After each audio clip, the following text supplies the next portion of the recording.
interrupt me this time. I won't. I would hate to interrupt. You promise? Promise. There is a plague infecting the online film community. This plague is a silent killer. It's currently ravaging its way through the heart of the hashtag discourse. It's a mind virus the likes of which we haven't seen since the Joker movie turned every blue check liberal on Twitter into Al Gore's lame-ass anti-gamer wife for 21 days. This virus is called YouTube hackitis, and it's the main driving cause of YouTube career death for male gamer Americans over 30. It's a virus that causes YouTube critics to claim the Superman movie, which is objectively sick, actually sucks. This virus does not forgive, and it does not forget, but fortunately neither do we, which is why we, at the Hate to Interrupt podcast, are enforcing radical quarantine policies more stringent than Wuhan, China in December 2019. To prevent the spread of this contagion, we are hereby cutting the head off the snake, and in the spirit of our Lord and Savior Corn Sweat Soups, we are boycotting, divesting, and sanctioning these YouTube hacks, banishing them away from polite society and capping their gaming time to just 15 minutes of COD after supper. First up on the chopping block, Karsten Bunquist. Boom, quarantine.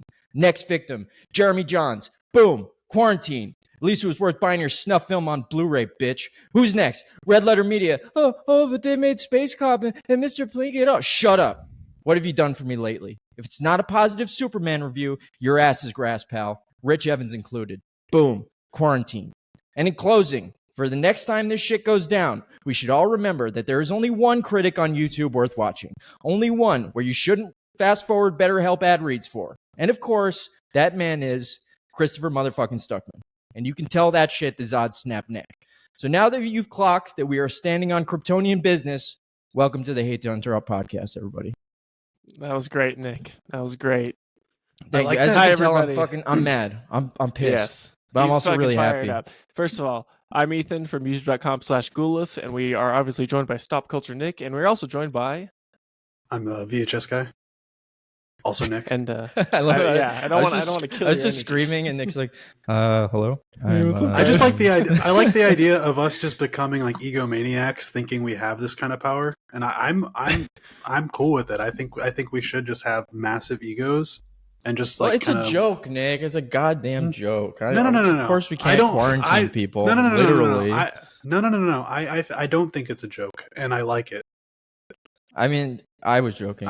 If I'm you want to taking take it as not a joke. No, it's 100%. In my mind, it's 100% literal, and I back you 100%. All right, let's mean, go when with you think about it, we have 68 subscribers, right? So that's 69 now, actually. People. Sorry, 69. Nice. That's 69 people that we have full control over, that we can submit to do whatever we need them to do, and that includes quarantining YouTubers. So I think that's a lot of power.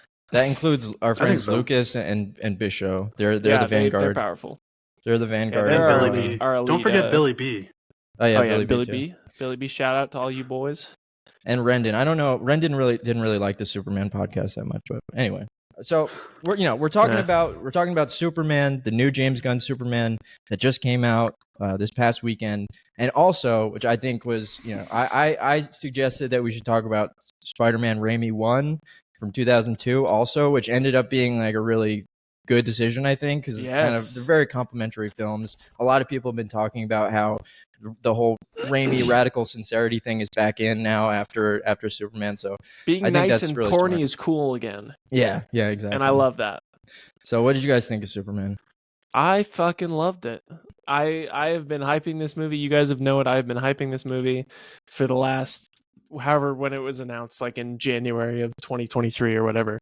I have been on the James Gunn hype train day one, baby. Even all you doubters like VHS guy down there saying, the suit looks stupid. Fuck you. The suit is badass. No. Hold on. Stop. I said I think the movie's gonna look good, but I still think the suit looks stupid. I think it is silly, and that's okay. I think it looks dumb. Why is it so silly? I don't. It actually looked better. It looks better in camera on the film. Yeah. That's most of it. It always looks better that first promo that they released of him like pulling up his boots. That shit looked terrible. It didn't look. That was not a good first look anyway, because he was also like very bummed looking. Is that the one that he's in his apartment and there's like an imp outside? Also, was that imp Mr. Mixes-Spitlick or whatever his name is? I don't think so. I mean, it might have been. I don't know. Because he says it's an interdimensional imp, and it's like you're gonna think of Mr. What's his fuck, Mr. Mixes-Spitlick. Yeah, no, it was probably just. I mean, maybe in the future, Maybe. like, yeah, that was him, but I don't know. But he's usually more of like a trickster than an Yeah, asshole and who the tries to only take way to over the banish world. him is to get him to spell his name backwards. So I don't think Guy Gardner is the kind of character that would be able to do that. Do you guys know about the Emperor Joker? Real quick, sorry. Do you know about the Emperor Joker comic run? The Emperor Joker. Yeah, where he takes Mr. and Mrs. Bixlick's powers and he becomes the emperor of everything. That's just no, cool. but that sounds sick. I haven't heard of that one. Anyway, go on, Nick. I liked it. I thought it was pretty sick. I don't know what I expected. I think I expected to like it, but I didn't expect to really like it. But I kind of really liked it. That's it? You just really liked it? All right, really next liked topic. I thought. Well, I mean, we obviously can get no, into this no. more, but I thought no, I know, but I thought you would say like I loved it or something. You didn't love it? Do I have to quarantine your ass? Careful. I mean, Nick's I got have a trigger finger right I have now. qualms. I have some qualms. What are your qualms? I definitely think the ending was like overstuffed. I think they took it a little too far when they didn't necessarily have to. I think the whole entire city being split in half was like, come on, dude, calm down. I think the Supergirl bit at the end, I'm not sure I was in love with it. I think it kind of felt a bit James Gunn cringy. Try hard stuff. Yeah. I could see that. That Calls felt very Superman a weird, bitch. kind of. It felt like a weird tag on at the end. There was just a few random things, but like I think overall the things that really mattered, like I think Superman and Lois's relationship was really great. I think the action was handled really well. I think it was funny while not necessarily being overly quippy, which is something I absolutely hate. Because a lot of the humor was based on like incidentals as it was like situational humor as opposed to just like making a silly joke every 2 seconds. Exactly. That's a very good point. I mean, I think in the ways that it matters, and for this to like show that this franchise has promise, I think it succeeded above what I expected. Because that's something that all of these critics that I was joking, by the way, everyone. We really shouldn't quarantine these people or do any Wuhan, China stuff. I don't know. But anyway, I'm saying all of those guys were like, oh, it's the drama is undercut with a joke. Especially Jeremy Johns is like harping on that the whole time. I was like, did we watch the same fucking movie? Because like the only time I can really think of that happening, and it was kind of egregious, I guess. Like all the Snyder Cut fans were really upset about the whole thing where he's like, I'm doing important stuff here. Yeah, it was just like, I don't know. That's a little funny fucking line. And it wasn't like him trying to be funny. He was just like it was more of a like exasperated. Like, I just beat Ultraman. Like, I'm exhausted. Yeah. Like, just for 1 second. Yeah, and it looks like he's lounging around. Yeah. And also, like, a lot of the funniest stuff was like through the Jimmy scenes and through the Mr. Terrific scenes. And like the Mr. Terrific humor was like all just deadpan humor. Like it was funny because of like how serious he was. How serious he was. It's very similar to the zero humor quips in, like, there. The Batman, and then Jimmy, where a lot of it's that, just such a ridiculous humor come from how serious he is. Yeah. Yeah, and like Jimmy, it's just such a ridiculous premise that like all the bitches want to fuck him. Like it's just the whole. He's the reluctant Riz Lord, as people. So call him. It's like. Yeah, exactly. Like the situations that he set up are hilarious. It's not like funny lines. So like I think the humor was done really well in this. Yeah. Wait, so is that a thing in the comics? Is Jimmy a Rizzler, or is that a Gunn invention? That's sometimes he is. I feel like certain iterations of Jimmy is like very Peter Parker-y, like I'm the dweeby guy and I just love Superman. Yeah. All of them have that to a degree, but then sometimes he's like constantly sleeping with everybody, or he's like dating supermodels, and it's like just really funny. Yeah. It's like very much. He's never depicted as like overtly hot though. He's just he's always funny. kind of like a Tyler funny. type. Yeah. That's have really y'all funny. seen Silicon Valley? Yeah. No. Oh. Like fucking Jared. Oh yeah. I mean, this guy fucks. This guy fucks. That's fucking. Well, Jimmy. they after the success of this, they announced that they're talking about doing a Mr. Terrific show as well as like a Jimmy Olsen show. I think that's a good idea. Which Dude, I saw not the so Jimmy great. necessarily. I think the Jimmy would be great. If you read any comics, like I've read All-Star Superman. Most Jimmy Olsen comic adventures are. If you guys have seen Regular Show, right? Mm-hmm. A It's little bit. basically regular show. It's like Jimmy Olsen is like, he's just like, I'm at work one day and then a dimensional rift opens and a pony that talks comes out and I gotta figure this out. That's most of that could Jimmy be- Olsen comics. That could be Or fun. he drinks a vial and turns into a kaiju for the day. Well, it's like They're similar. super wacky. I don't know if y'all remember my Hitman video, but that's like the kind of stuff I want. Like, I want just like stories that are told within these bigger cities that don't necessarily have to follow these main story arcs where the entire fate of the world is at risk, because it gets fucking tiresome Yeah. at times.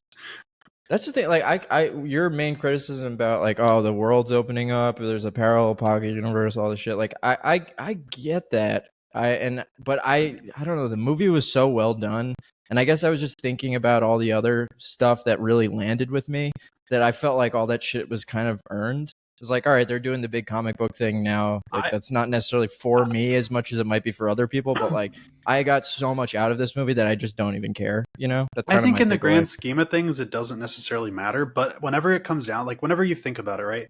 They already had this fucking conflict set up in Korbadabistan or whatever, and then they also like they have so many different like places they're pulling, and they didn't necessarily need two massive conflicts going on at the same time. And I just it's more of just like a pacing thing than anything. I don't think that it like ruins the movie in any way. It's just I think they didn't have to do both storylines at the same time. But I think it also kind of works on a level of like, most of the time with conflicts involving Superman as a character, you have to give him too much to juggle, where it feels like this impossible task. Yeah. That they even show in the film, like he can't be there to help them. That's why, like, he kind of inspires others, which I think is what I got out of it more than like it being too much going on. Is he inspires other people to step up when he literally can't be there, he can't make it. Yeah. Yeah. Because the No, that Justice makes Gang, sense. as they're initially presented in the movie, they wouldn't have done that until they saw how much those people of, what is it, Jarnapur? Is that what it's called? Yeah, Jahanpur. Palestine. Jahanpur in Bavaria. When the people of Jarnapur, I mean Palestine, were asking for Superman to come, they were like, I think the people, they showed all the other guys, the other Justice Gang guys watching on TV, and they're like, oh shit, like, should I step in here? You know, like, I don't know. I agree with Ethan. I didn't really bother me as much. And also, like, watching Superman watch it on TV with his parents and everything, that was a very emotional moment, especially coming right off that conversation with the Pa Kent. Well, I think the Jardapur or whatever is the stronger like situation for me. Like I think I had the rift opening up. It made Lex Luthor a little bit too over the top for me. I'm just like, okay, he's not gonna fucking try to destroy the entire world. Like he's not gonna fucking like. I just don't buy that he just risked blowing up the entire world. He always had the ability to close the rift. You know, that was never really in question. Yeah, but the whole thing is it could have gotten out of hand very easily, which is why that guy is like, dude, let's fucking chill out here. Yeah, but he's like he's that's who he is. He's Lex Luthor. He's consumed by envy. He has so much hubris and greed. Yeah, and he's like, when people bring up these other twits like Einstein and Galileo, of course I throw up in my own mouth or something. Like the amount of arrogance you'd have to say something like that. I think this is the best Lex Luthor I've seen. Oh yeah, he was wonderful. I never watched Smallville, but man, Nicholas Hoult really killed it. Yeah, what was the Boomquist, whatever the fuck his name is?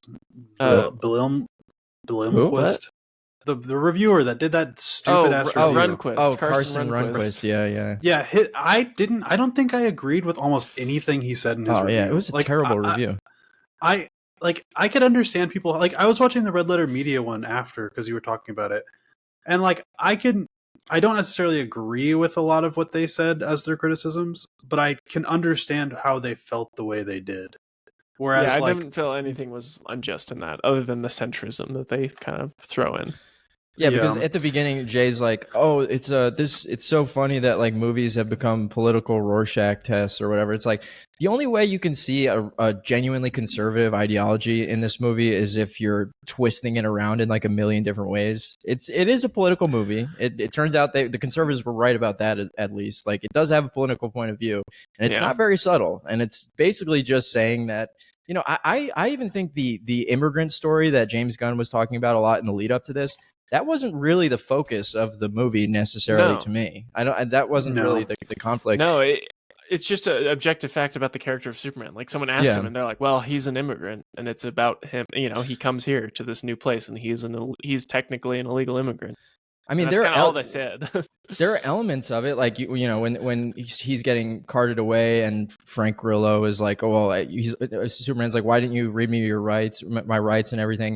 And Frank Grillo's like, "Well, you don't actually have rights because you're an extraterrestrial, you know, illegal alien, basically." And then he gets put in something that you could easily call as like an ICE detention center analog. Like that's obviously something you can take from this movie too. But I mean, politically, generally, the main thrust of the movie to me is about radical kindness and compassion and sincerity, which, you know, obviously that's might be something that makes conservatives mad because it's something they're chronically lacking. But I don't know. I don't think that's really necessarily true.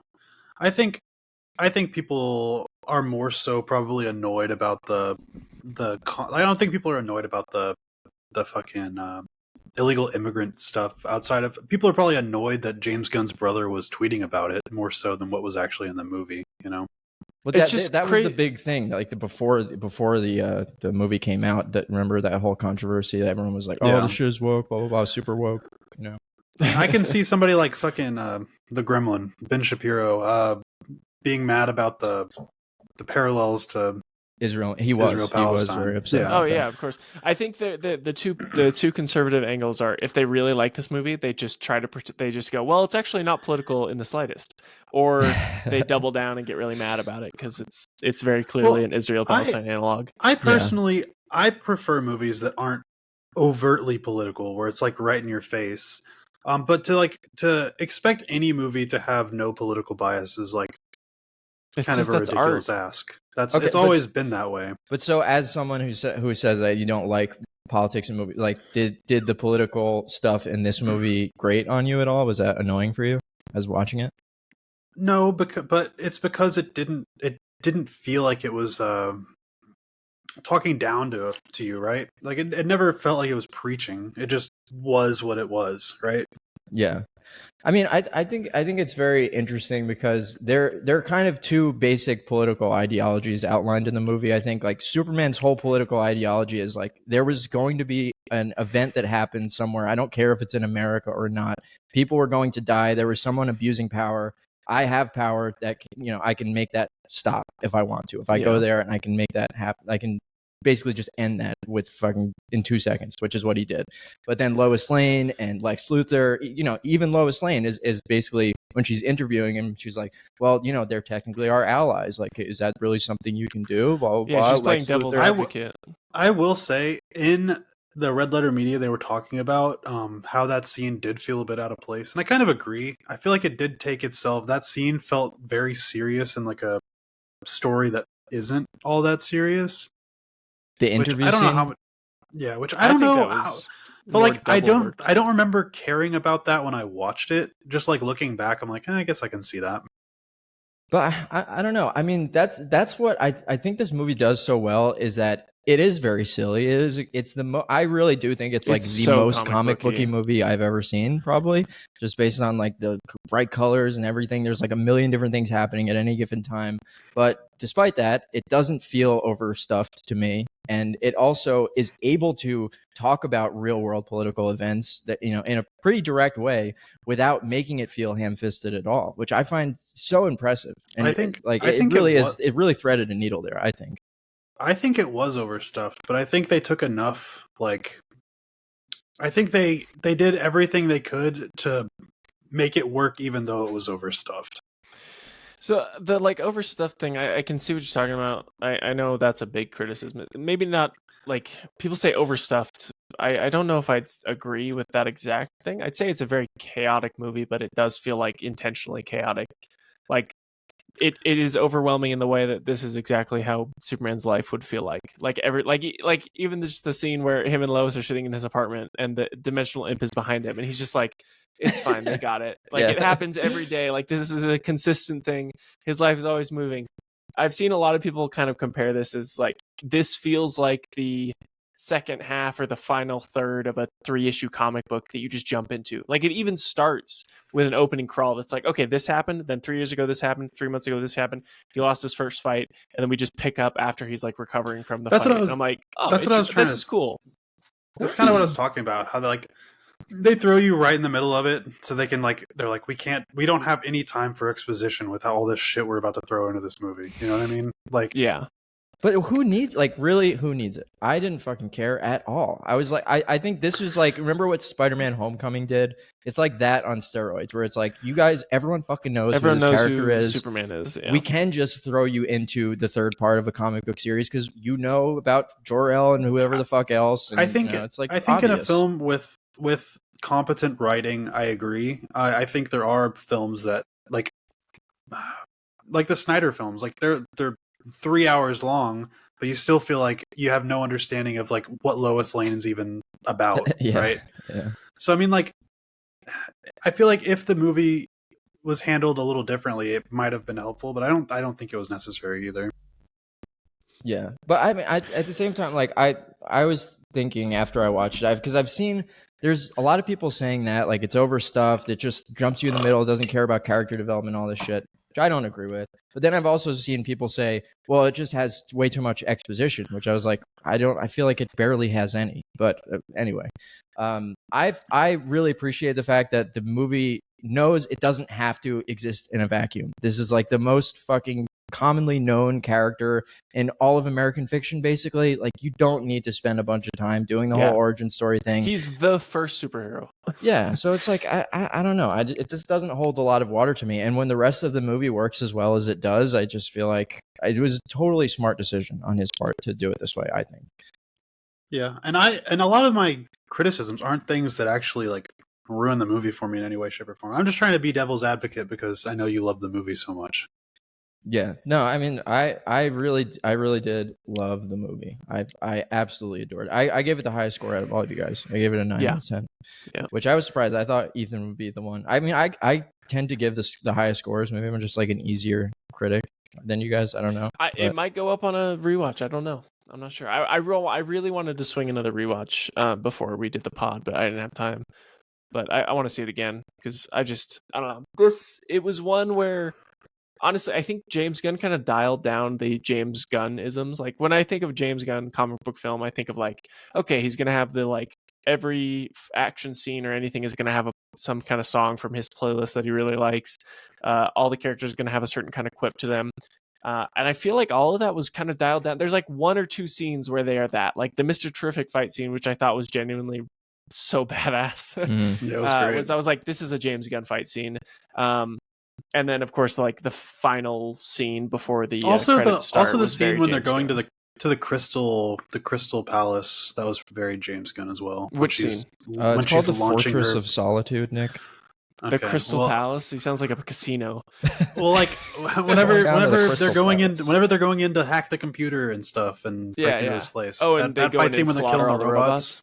Yeah, that was a very James Gunn action scene too. And of course, also very stylistically James Gunn choice to do animal abuse. Because he was like, let's fuck up this dog for a second. Well, apparently it was worse. There was a cut apparently that people got mad at this because there was screen tests where Ultraman like apparently punches Crypto really hard and like knocks him out, and they cut that because screen testing were like, this is so bad, this makes me so upset, so they cut that out of the movie. Yeah, that's like, that's good. good. It's a villain, but That's why? good. It's a full CG dog. Oh, come on. Like, people can't connect to him because he's CG. He's a fucking dog. You can connect to it. You're supposed to feel. No, you're supposed to feel sad when he gets punched. He's just saying there's no like actual harm being done in punching a fake dog. Like that's the point. If it's upsetting, but yes, people still connect to it regardless of whether good. It's a that's dog. that's the reason you have it punched. That's that's the reason you have it punched, because people connect to the dog. I think doing it the way they did in the movie was smarter. It gets the point across that they're ruthless, they don't give a shit, but you don't have to punch a dog in the face. Like, so I don't know. I mean, they do it. I was very upset when I saw it getting suffocated by nanites or whatever. Yeah.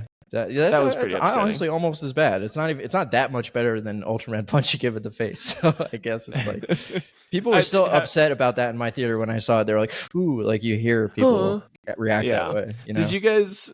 You know what I find funny? I think you'll find this funny, Nick. It's just like that James Gunn went, you know what? The boys kind of fucked up Black Noir, so I'm gonna do Black Noir. I was thinking that too. He has such Literally a Black just Noir gonna make him vibe. a super. He looks exactly like him, and he just is a Superman clone.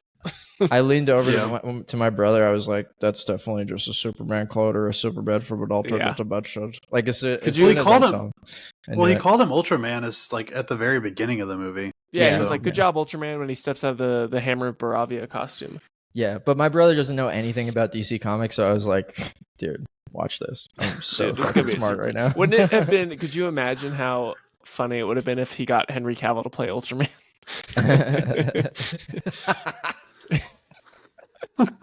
I mean, they could you already have imagine? they already have Snyder cult members in this when they're playing all the monkeys on the computers, Yeah, he's you, but his DNA's fucked up. and he looks like a monster. Dude, another thing that I heard people talking about a lot was, the whole angle of Superman having his parents' message to him actually become sort of perverted. Like they actually wanted him to do an Omni-Man, do a Viltrumite do on something really, like, Earth. genocidal. That's been done a colonizing. few times in No, the no, comics. but my thing is like when everybody turns on Superman and then he gets brought into the parallel universe and you see all these monkeys typing on typewriters. It's like Super shit. It's James Gunn bringing that thing that happened to him in 2018 when he was canceled and fired from Guardians and everything. He was like, I'm gonna put that in my Superman movie. Actually, did you guys think of that? Like, is he getting a little too personal with this? I don't think so. I saw someone point out, they're like, this is the story of James Gunn's life. A guy gets canceled for some stuff on the internet, and then his friends are very loyal to him and help him out and get him back. James Gunn literally is just like an edgy teenager. Like he always has been, and like he has a good facade now and a good like PR team. But like if you read his tweets from 20 years ago, you'd be like, what the fuck, bro? I mean, he worked at Troma. Like, it's not he worked shocking. at Troma. He made a Super, which is very edgy. I mean, those jokes that he got canceled for were pretty bad. They were pretty bad. That was, but not for the time. That was like the normal shit people fucking joked about. They were dude. still pretty poor taste. I guess they were in poor taste for sure. But like, I don't know. Man. I was too young in 2009 to really know. So I was probably joking like that, but I was also like 15. So he was like a man at that point saying that stuff. It kind of does read differently when you think of it that way. I agree, but another thing I want to talk about. I loved Ma and Pa Kent in this so much because they're it's like so real. Yeah, they're so real, and it was very refreshing to compare and contrast them to just having like hot actors like Diane Lane and Kevin Costner in the movie. I was just thinking about that. They don't feel like Hollywood actors. They feel like real people that raised Superman. Yeah. Like I don't look up and go, that's Kevin Costner trying to aura farm in front of a tornado.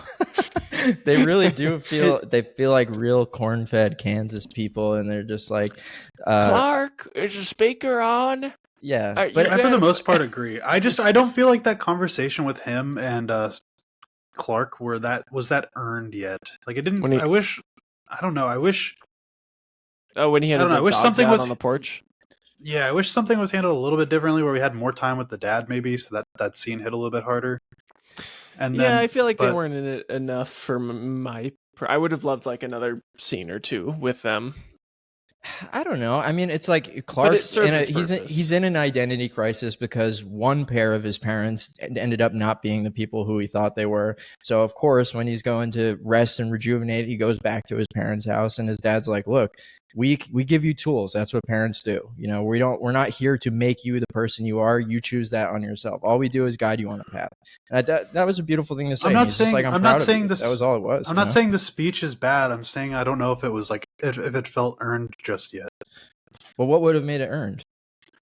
I don't know, just understanding. I think if a tornado completely came up and killed Pa Kent would have really made it earned. Yeah.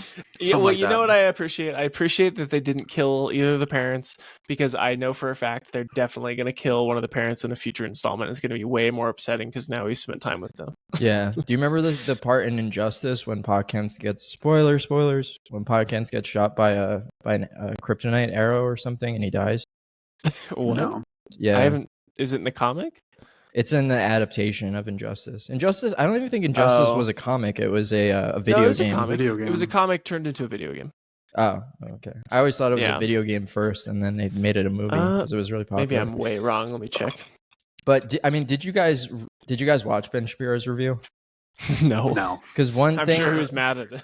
I mean, Well- he really hated the movie. But the funniest thing about it, there's obviously the Israel-Palestine stuff that we touched on. But the funniest thing about it was he had this fixation on Ma and Pa Kent, and he was like, "Oh, they're just depicted as these dipshit, dumbass, like corn-fed idiots that are on a farm. They're not how they're supposed to be, and they don't have like real American values." And it's like, dude, What? these are the people that you're talking to every day. Do you not realize that? Like, who do you think your fucking audience is, Ben? You think they look like those people? And if you hate them, you hate everyone that's like making your fucking livelihood for you, dipshit. Like, it's just ridiculous. Like, and I'm not gonna do it. I'm not gonna do it. But whatever. That really made me mad because it's like, dude, these are the people. These are the people with the real traditional American values that you claim to tout all the time. Yet when you see them depicted in a movie, it's like, why aren't they hot? It's like, fuck off, dude.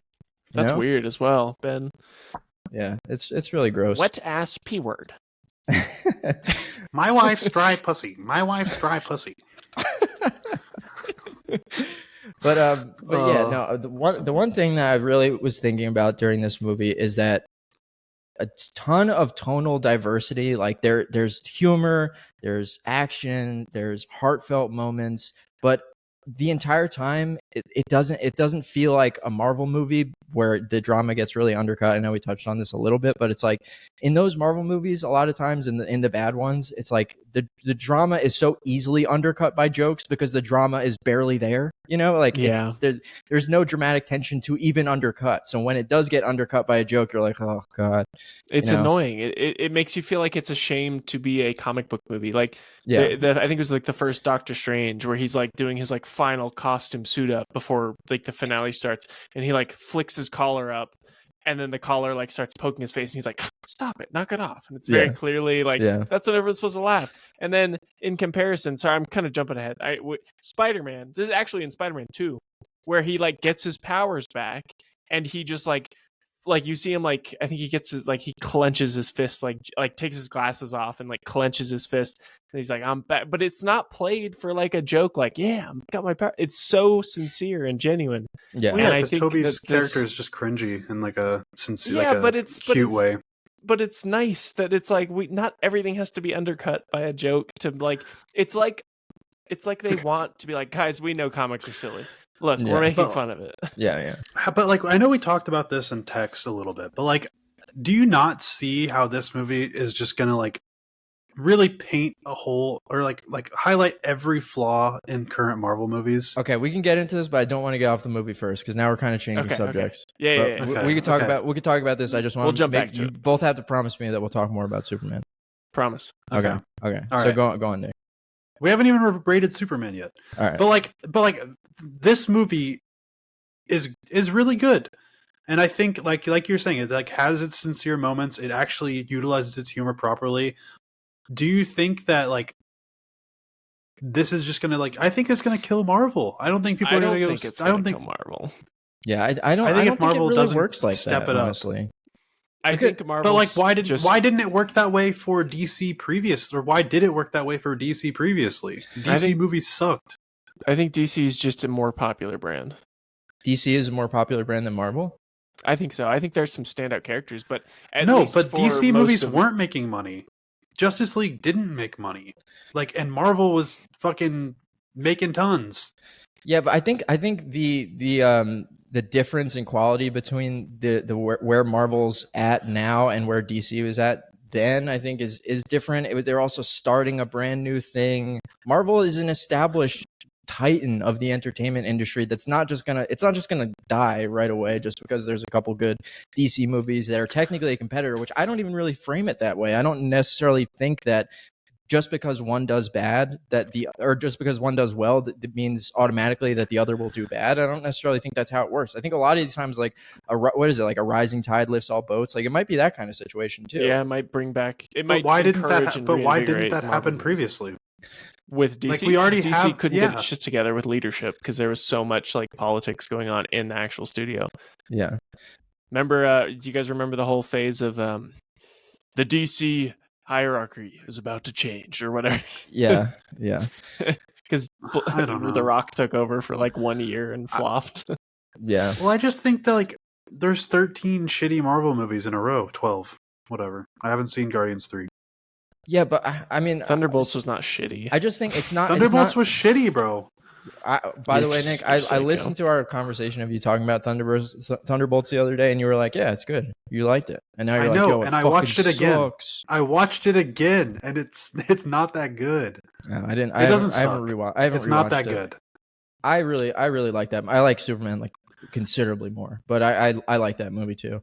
But I just don't. It's not a 1-to-1 comparison. Like DC was trying. It was trying to get off. It had Zack Snyder behind it, who has obviously a loyal cult audience of people that really love him.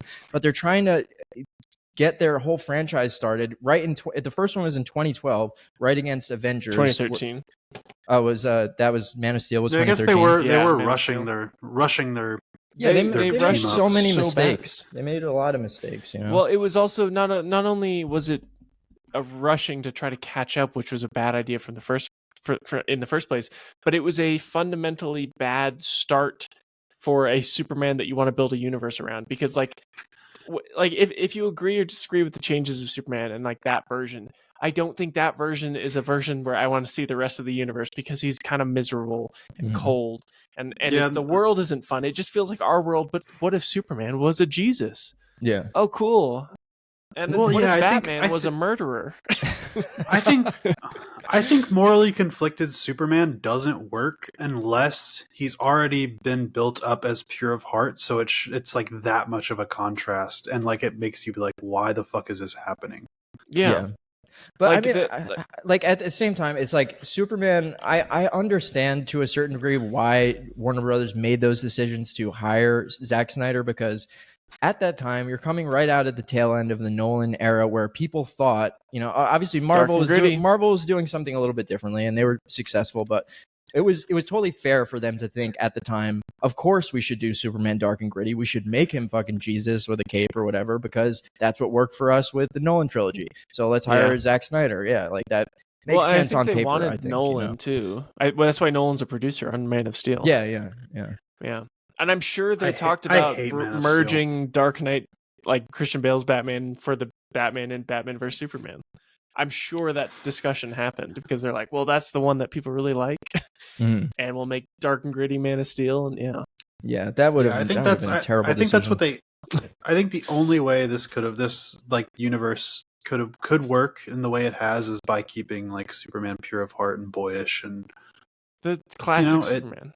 You need it. You need that version of Superman to really build everything around it. Yeah. But going back to the Marvel thing, I think it's a couple things, as I was saying before. They're an established brand. Not to mention they have some incredibly big moves that are coming up on the docket, like in the next 2 years. I think there's just no way that those next 2 Avengers movies don't do really fucking well. Like, I don't think they're going to do Infinity War Endgame numbers necessarily, but they're going to do well enough to keep the franchise going for the considerable future, regardless of what DC does. Like, there's just no way that movies that have those fucking casts, that have literally the most stacked cast, I think, in movie history, I think it's fair to say. I don't think there's any way those movies don't make... Honestly, is it not just the number one stacked cast? That's a hard thing to quantify. But you also have to think about how much money they're putting into those fucking movies. Like, break even is like $1 billion on that movie. It's true. But I think they'll clear that easy. I think it will be an event film. It'll be a big deal for sure. I don't think there's any way once it that won't first be. trailer drops, the hype is going to be crazy, because all the discussion around it is annoying, and it does get tiresome when you're like, oh, Robert Downey Jr., Dr. Doom, okay, and then there's a bunch of weird mixed opinions on that. All the casting announcement, there's mixed. As soon as they drop a first trailer and you get the like, ba-da-bum, ba-da-bum, ba-da-bum, ba-da-bum, people are like, oh fuck. The most annoying thing for me is what we talked about, is like, it feels like the biggest draw Marvel has is shit that wasn't even created under like Disney Marvel. Like, all their biggest draws are like, we're bringing back the Fox X-Men, we're bringing back Deadpool made by Fox, Tobey Maguire Spiderman and Andrew Garfield, we're bringing back Logan. You love Logan. It's like, God, Hugh Jackman's going to do this till he's 98. But they also are bringing back the characters that they love from the first 10 years of the MCU too. True. That's the But it main feels like main half of draw. it The is main draw. It's not the X-Men. It's Robert Downey Jr. is the main draw. We're bringing Yeah. back Robert Downey Jr. All right, but you just said that they're using stuff that they I didn't know, create. I Like know. that's what they He created. just wanted to do I the know, voice. I know. Let me do the goddamn fucking voice. But I think, don't know. but And I mean, then you were saying, Nick. I think this is going to be. I hope so. I hope that this is like their big last hurrah, where they go, "We're bringing back. We're celebrating every version of the Marvel universes that have existed in live action, X-Men, Fox universe, Fantastic Four, Spider-Man, previous iterations, all this in our current MCU, doing a big 2-part event film, and then after that, then we're fucking reset, rebooting clean it. slate." Yeah. Where they I can hope actually so, get dude. like new cast members that are young again, and maybe trying to build it to replicate more of the timeline of the original comics, where not every character is like a different age, and like Captain America hasn't retired by the time the X-Men showed up. Yeah. No, I mean, I don't know. I know you guys feel differently about this, but I really do find a certain amount of value in filmmaking like this, even though it has obvious commercial rationale for like why it even exists. Like I get that, but I do find it impressive what the Russo brothers and the Marcus and McFeely were able to do with Infinity War and Endgame.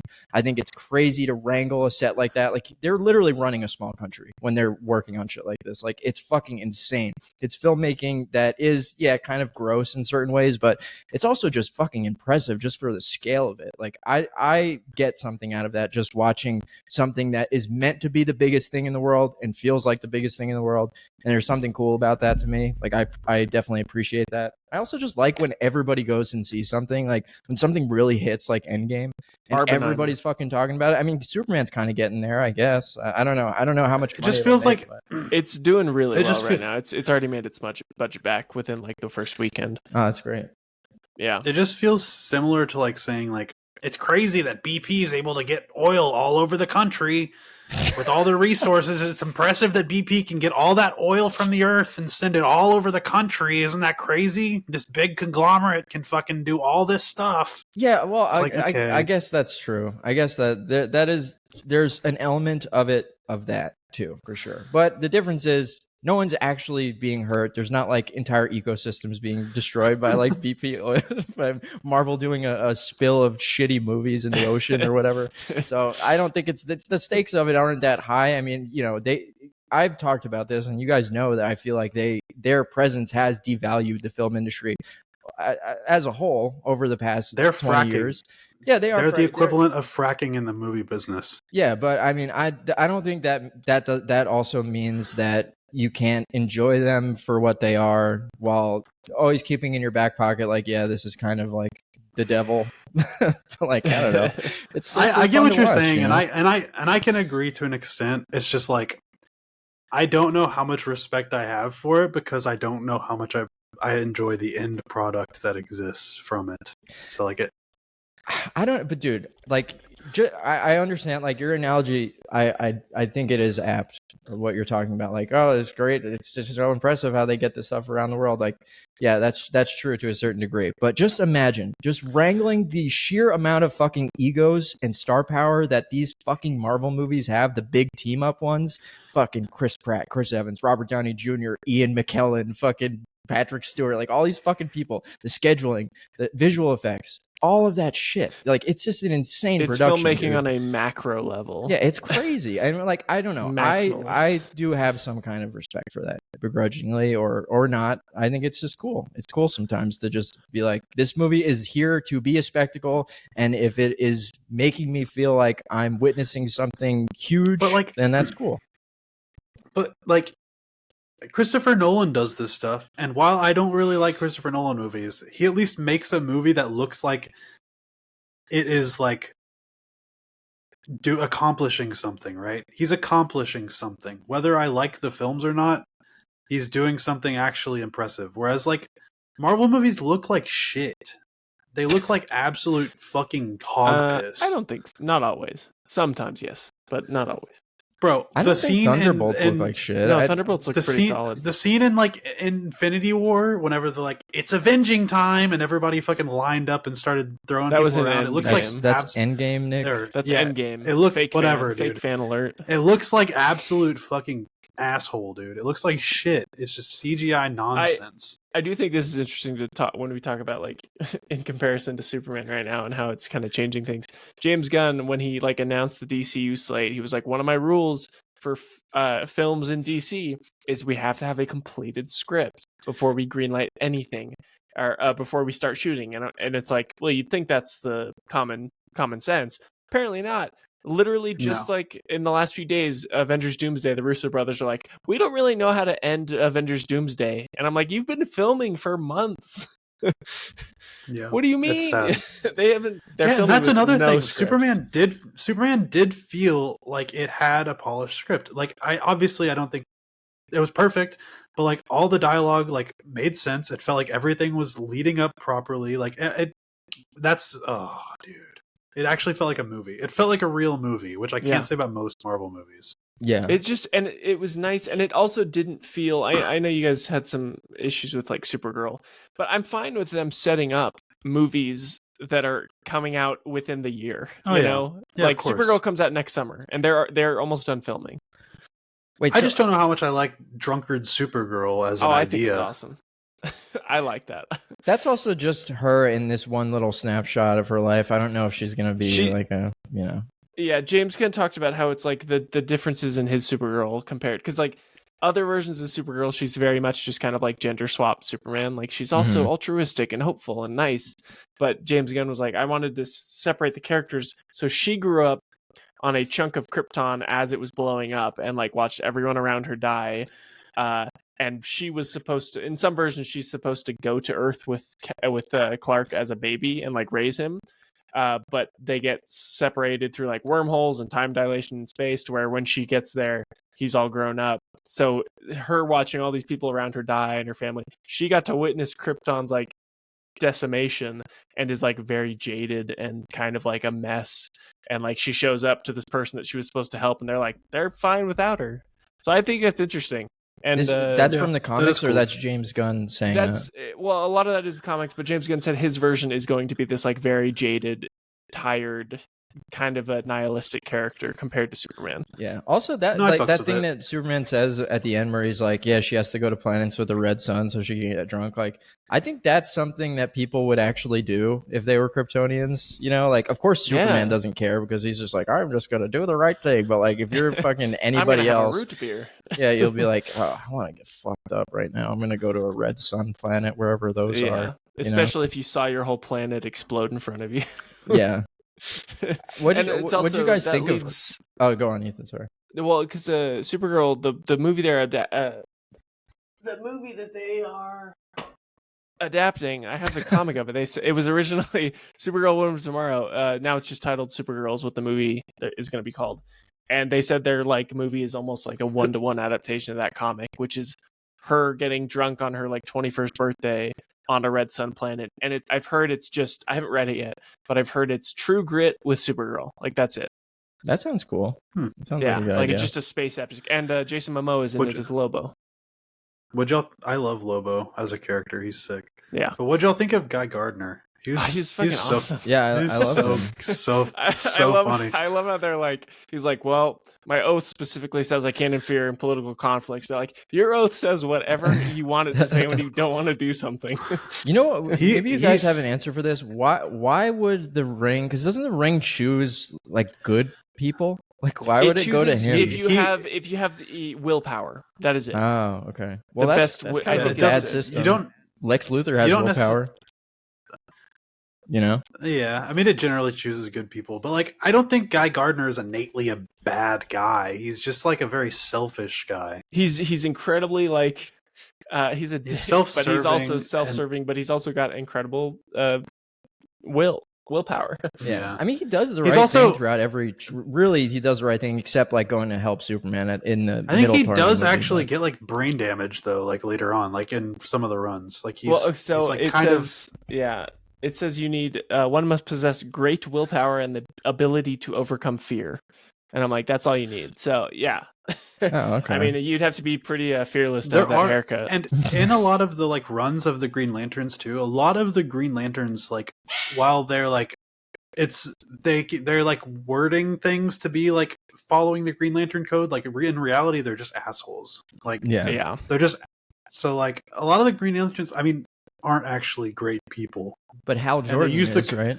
Hal Jordan's really good. Hal Jordan, John yes. Stewart are both good, but like Guy Gardner's just kind of he's like the fourth Green Lantern. He's like the fourth one out of the lineup. But yeah, no, he just happens in a lot of versions. He can be a straight up like scumbag. In this, he's like a dick, but he does the right thing. Yeah. I also, how do y'all feel about like James Gunn's edginess? Because it's very apparent in all of his work, like Suicide Squad, his like a Peacemaker series. I think it's fine. I like it when he does it for like D-list characters like Peacemaker. I'm like, yeah, this is a very James Gunn project, and I think it works. But I think he was able to keep himself in check when it comes to Superman. You know, I think he leveled himself out enough, like I was saying earlier. So you don't think like the middle fingers coming out of the ground and all that isn't bothering you? But that's also I'm like Guy Gardner's just a fucking douchebag. I think that's fun. Yeah. And I also like that because like Green Lantern constructs, you can create anything you can imagine, right? Mm-hmm. I love how uncreative Guy Gardner is, where he just kind of makes baseball bats and stuff, and is like, and then the pulverizing dildo for the eyeball. Yeah, like that's kind of all he does. So I really like muzzle. James Gunn's. I really like James Gunn's edginess. The thing is, I think we definitely need scripts by different people for some of these characters. I don't think I want a James Gunn Batman story. Yeah, well, he's not writing. There's actually been kind of a lot of like conspiracy about what he is writing next, where he said he is writing an indirect sequel to Superman, and people are like, oh, so it's the Superman 2 or whatever, and he's like, not technically Superman 2, but Superman will feature as a main character, and everyone's thinking he's going to do a nice version of Batman v Superman, where it's just a team up movie. That way he gets to cast and write Batman. No, knowing him, it's not going to have Superman in it at all. It's just going to be a spin-off with someone else. Mr. Terrific. I wouldn't mind him having his hands in everything, obviously. It's just like he's the overseer. I don't want his edginess in everything. I don't want his edginess in a Batman movie necessarily. What was so edgy about this movie, though? He said Guy Gardner flipping people off.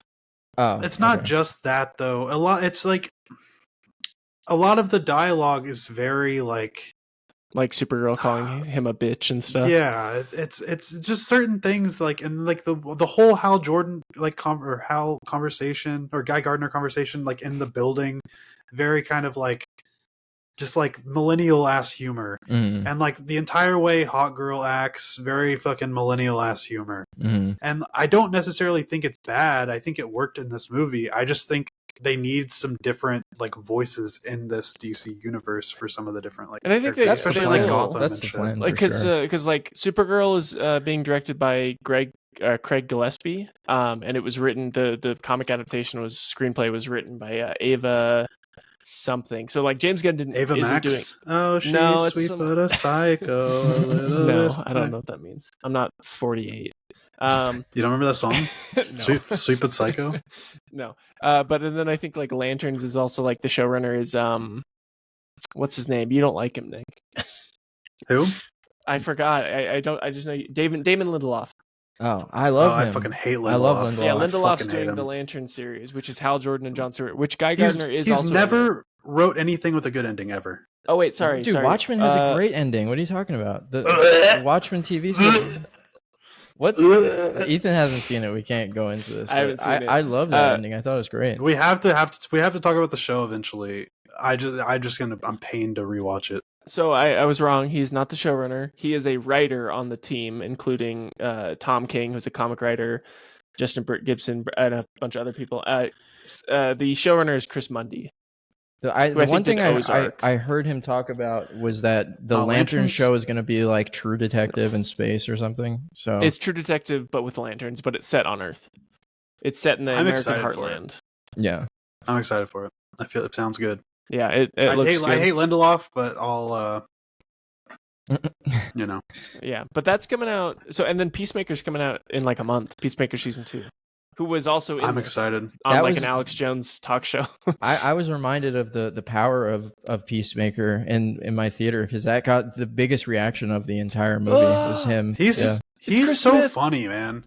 John Cena is so fucking funny. John Cena. Was that the Chinese love video him. when he speaks in Chinese? It's funny because John Cena's like Superman in real life, you know? Why? Because he's a friend he's of the buff. Chinese government. Yeah, he's ran by the Chinese government and he's pure of heart and buff.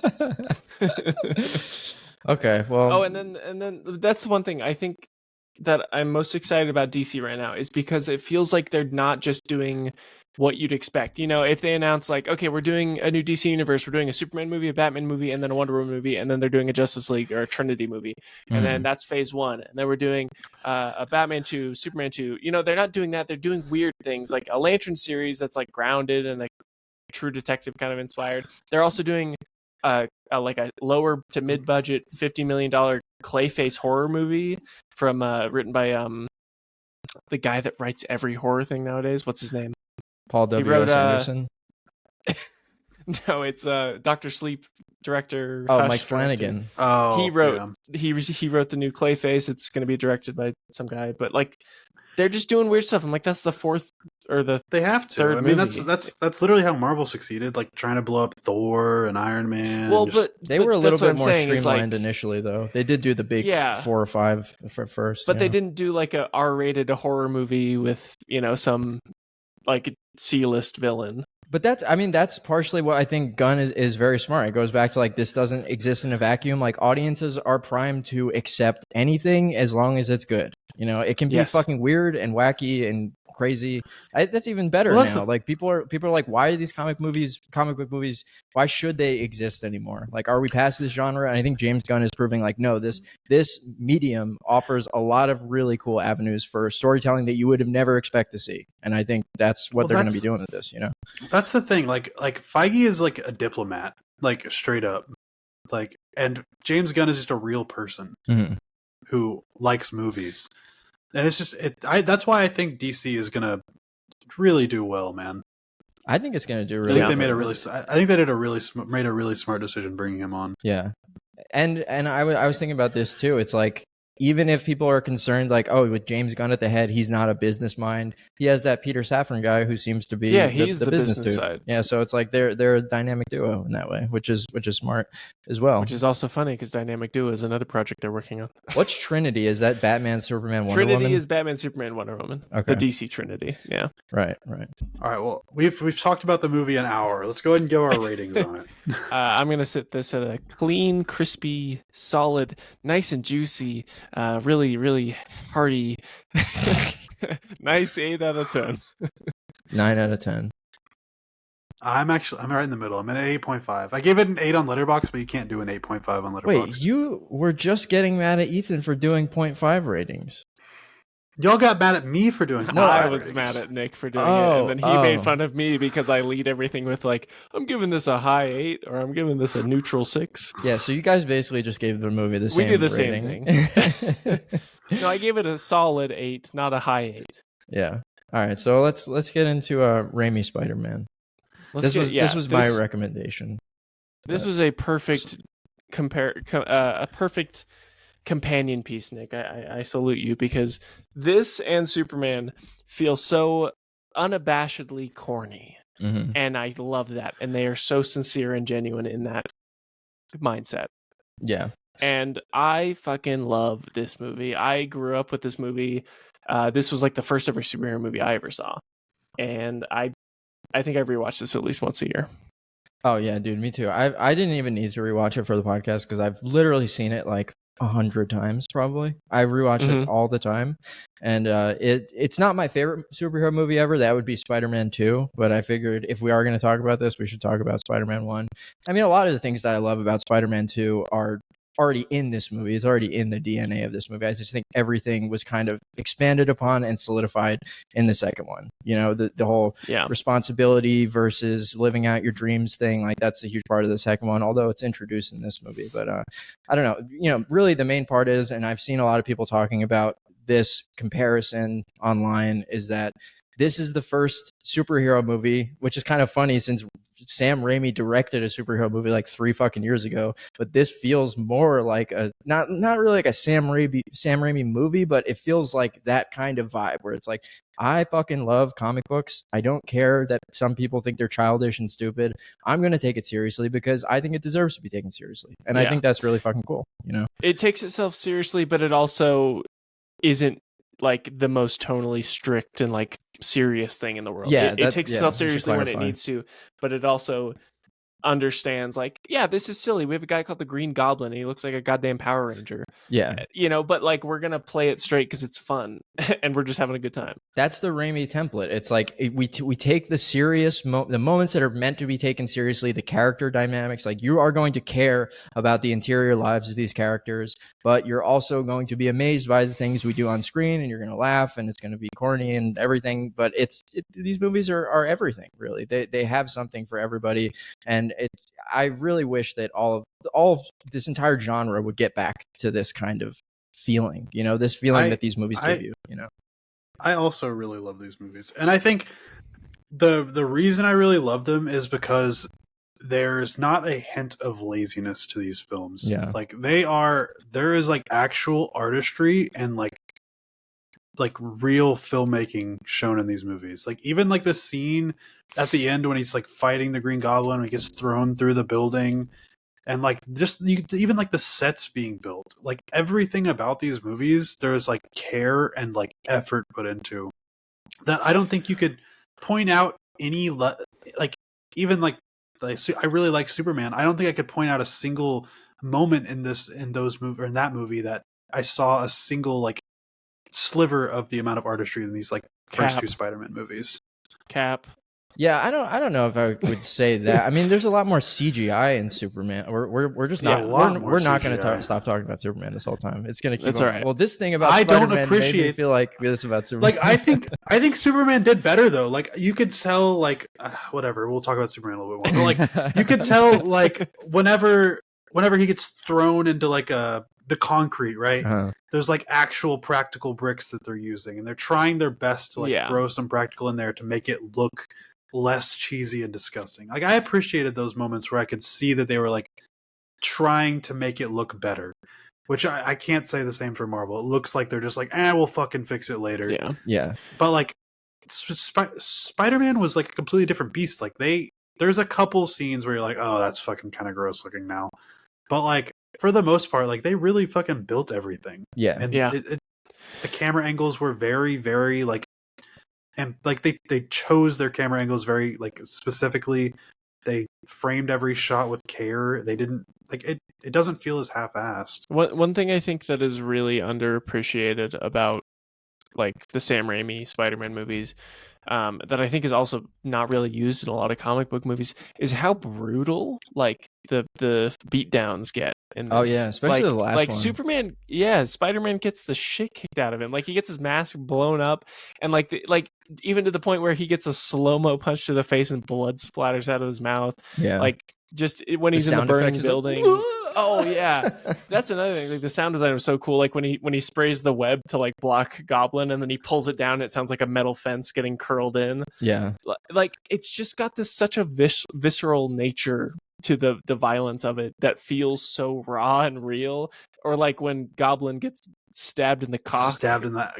Yeah. And the humor's like effortless in this movie too. Like it's so like just easily funny. Like nothing felt forced at all. No thanks. Had a bite. I already had a bite. And then fucking like the bone saw perfect. And like what's his name? Bruce Campbell's cameo. He's just so naturally funny. Yeah. Human spider. Oh, that sucks. Yeah. That's the only joke that doesn't really age very who made well. That costume I think for you, your husband. Yeah, that's the one that that's obviously a little homophobic, Spider-Man. It doesn't really age very well, but at the time, I'm sure everyone thought it was great. You know, I'm sure. Like now, watching it back now, it's like wow. That's something you'd open a '90s Spider-Man comic and see that exact same joke. Yeah, exactly. I'm not like criticizing it. It was the time. It was what it was. But I like seeing edits where they're just like he's just like 300, but the ad said 3,000. He's like, yeah, Spider-Man, that was before you were homophobic to Bonesaw. Now he's been crying his eyes out in the locker. Get the hell out of here. That's so funny, dude. You know, one of my favorite moments of this movie. I mean, I really love Mary Jane's performance, or not Mary Jane's performance, because Kirsten Dunst's performance. She was very young when this movie came out. Like Tobey Maguire, I think, was like 26 in this movie, and she was 20 or like 19. She was like a really young kid. But that whole scene where they first talk after after Peter gets bit, and he's like, sometimes you just know about people, when he's saying that she's gonna be a star and light up Broadway and all this stuff. Like, it's so deliberate. It takes its time, and it's like, it feels like an old Hollywood movie. Actually, it feels even way more like a pastiche of decades before this type of filmmaking. Like it feels like something you would see in like Casablanca or something. Like it's very romanticized writing that now, like, if you imagine like Kevin Feige dealing with somebody that wrote something like that in their script, you'd be like, no, there used to be a joke. The scene would last fucking 2 seconds. That scene is like 3 or 4 minutes of them just talking to each other about their hopes and dreams, and it's like very emotional and moving. Yeah, can we all agree that Peter Parker is like the biggest self-cuck in the entire world? In this movie? And all of them. Why? He's just constantly cucking himself. Why do you say that? Just how many times he like has Mary Jane in his grasp, and he's like, "No, I can't. She's with Harry." Yeah, well, he's trying to protect her, Nick. What do you think? But he cucks himself like 5 times in this movie alone, and then he does it like 5 more in the next movie. Nick, if you had Green Goblins and Dr. Octopi after you all the time, you wouldn't be like, "I'm sorry, girl, I can't be with you." You're gonna get hell no. I'm getting Kirsten Dunst, bro. I don't give a shit. You're getting goblified if I don't break up with you right now. But she already got goblified. She got gobbled. Well, the moment when what are you guys? What's the best Norman Osborn moment in this movie? There are so many to choose from, but I think. I like. Oh man. Oh, I like the part when he's being an asshole at dinner. That was funny. Yeah. Broom her fast. Toss her out like trash. It's a small moment, but I think it also is made up with like the editing and directing. It's just the moment before he is impaled, and he just goes, "Oh." Yeah. I think that's such an amazing moment to send the character out. I'm like, oh, just like a little bit of comedy in that very serious moment. Yeah. I love how it's really funny to me how he's like, "Peter, please don't tell Harry." And Peter's like, "Well, okay, the psychopath told me I can't tell my friend about this, so I guess I won't." It's like, dude, just fucking tell him. Like, tell him your dad's a psycho. This would have avoided your dad is all of this dad's stuff. a Green Goblin. And also, like, and Harry finds his dad's body. Is he just like, did Spider-Man stab my dad 3 times with a sword? Like, in the cock? Why did he stab my dad 3 times with the sword in the cock? Do you remember the scene in the third movie when the butler's like, "I cleaned up your father's wounds for decades. That came from his glider." Yeah. Why didn't you tell me this earlier? Came from his glider, Harry. Have you seen the behind the scenes from that scene? From that, the guy, no. Yeah, from Spider-Man 3, the guy could not get the lines right. He was like, "I cleaned the wounds on your father, and they came from his gilder." And he kept being like, "Glider. They came from her Hilder." Fuck. It's so funny. No, I haven't seen that. So, is Tobey Maguire your guys' favorite Spider-Man live action? I think he's not the best Spider-Man, but he is absolutely my favorite. Well, I think he's the best Spider-Man. I think he's by far the best. I mean, I know everyone's always like, "Well, Tom Holland's more comic accurate, whatever." I don't know if it. I'm sure nostalgia plays into my decision a little bit. I think that Tom Holland's the most comic accurate. You don't think so? I don't know if that's true. Well, I think he's very MCU-ified with like he's very much Iron Man Jr. in that. Mm-hmm. I think Tom Holland had enough. I think he had potential. I think the stories he's been given haven't given him a chance to be actual Spider-Man. I think because like if they threw like what they set up in the last Spider-Man movie where they're like he's in New York by himself now and he has to fucking make it on his own, and I think if he was in one of those situations that Spider-Man was actually in the comics versus like just being thrown into these big ass conflicts and having Iron Man fucking give him all this drones, fucking weird sci-fi shit. I think he had the potential to be the best Spider-Man, but based on what we have, Tobey Maguire is 100%. I think if given I think in No Way Home, it proved to me that I'm like, damn, Andrew Garfield really could have been like the best Spider-Man if he was given some good fucking movies. Oh, he's the best actor out of all of them, I think. He's the best. His performance in No Way Home, I'm like, damn, they really squandered him. I agree, and now like I just rewatched Amazing Spider-Man the night before last, and it was the writing, dude. Like they made Peter Parker way too cool, and they also went with like I don't know, just the way they handled like the story with the dad and everything was just kind of weird. It's like they didn't want to repeat the incredible moments from the Raimi trilogy with the uncle, so that he's like the scene from Amazing Spider-Man. They tried too hard to differentiate it. Listen, Peter, when a situation is presented to you and you have some power in your possession, there's going to be a moment that you have to decide. Not you have to have responsibility. Do you understand what I'm saying? Yeah. Okay. Wait, is there a moment in either of those movies where he actually says it? Where he says "great power"? He says it in a weird backwards way to try to make it sound different. Because then in No Way Home, he says like, "No, someone did say that to me," and I was like, "Did they?" I don't feel like they did. And then Aunt May says it when Not she dies. In the movies. Yeah. But yeah. Well, Aunt May says a variation on it. She's like, yeah, she also says like, great, it must also come great responsibility. With great responsibility, which I think is how it was originally written in the first comic. Oh, yeah, that's why I think they the did way it that way. I don't think anyone is going to top the like Chris Robertson performance. Like he gets me every single time. He's like, Peter, yeah, Peter, and his eyes are welling. He really up, is. Dude. Oh, it's so good. He really is great. Yeah. Like even in like the scenes of him, he seems like he cares so much about Peter. Yeah. And it's like he's just a really great actor. The second when he's dying, like you said, when he's like so his lip is like not even working. He kind of looks like an old Hollywood actor who got too much plastic surgery, kind of, and he's laying on the ground like he's got Botox face a little bit. Yeah, and it's so good. Oh, it gets me every time. Every time I watch this, it makes me cry. And it also helps that he looks like every kind of older member of my family. yeah, that's true. What about Aunt May? Is this the best Aunt May, you think? She's definitely a very comic book one, but I don't really get much out of it. She overacts too much, in my opinion.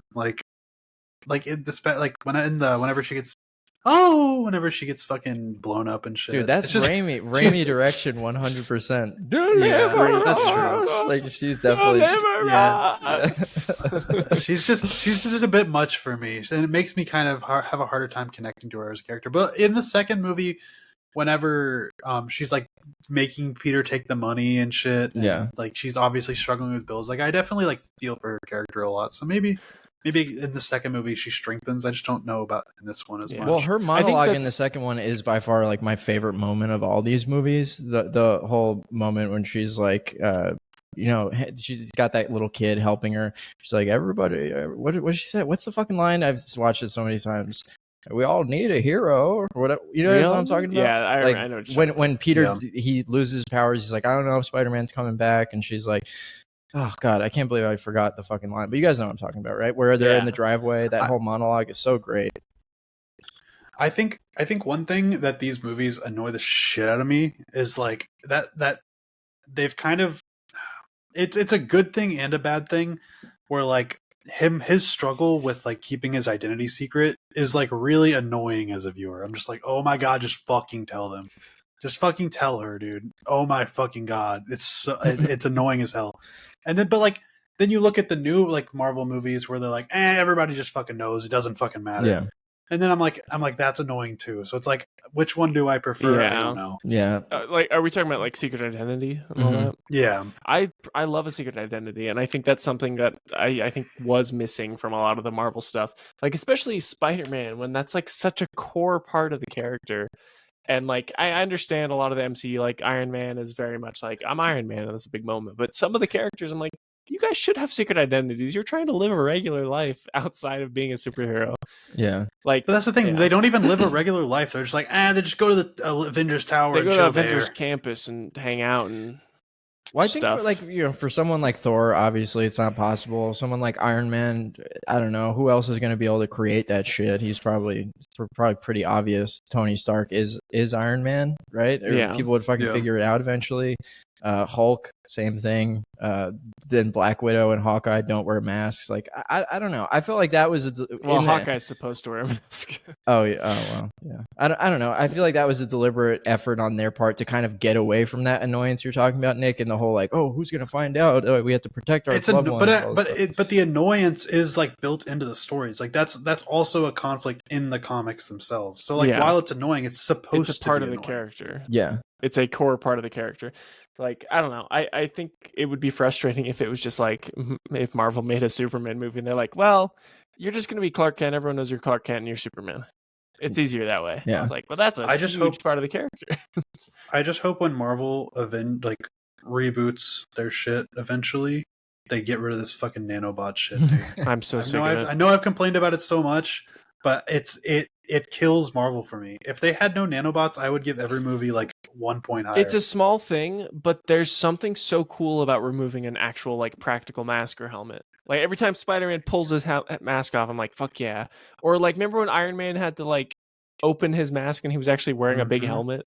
Mm-hmm. Like it just feels tangible, where I feel like it's like a Adobe Premiere plugin they use where it's just like, I'm wearing nanobots now. Okay. Well, there are moments where like you're like, I think like the nanobots are too convenient, but then in Spider-Man, like whenever Green Lantern like breaks open J. Jonah Jameson's window, or Green Goblin, Green Goblin breaks over J. Jonah Jameson's window, and Spider-Man's Tobey Maguire's just instantly in the Spider-Man costume. I'm like, how the fuck did he do that so fast? He wears it under his clothes.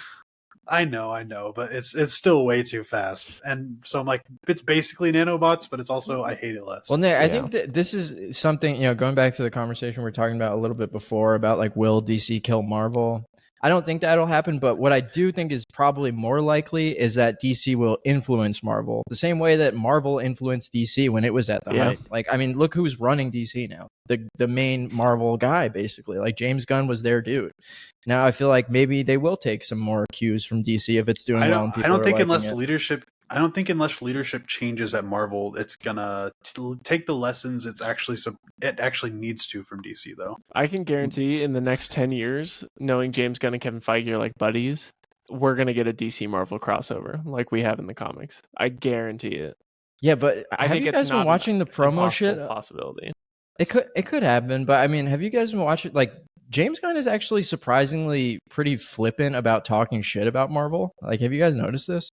Like, I watched the one of those like Variety or fucking, I don't know, like Vanity Fair things that they do on YouTube where he goes through his most iconic characters. And when he was talking about how he got Guardians of the Galaxy, he was like, yeah, I was like, whatever about Marvel. Some of them were good. Some of them sucked. I was like, damn, he's like really just going off. He's very honest. Yeah, he's just a normal fucking guy, dude. Yeah. But I mean, that's usually, like, Hollywood people. Yeah, I agree with you, Nick. He's a normal guy. Like, Hollywood people won't do that. They won't like talk shit about their former employers. Well, I don't think Feige has a creative bone in his body.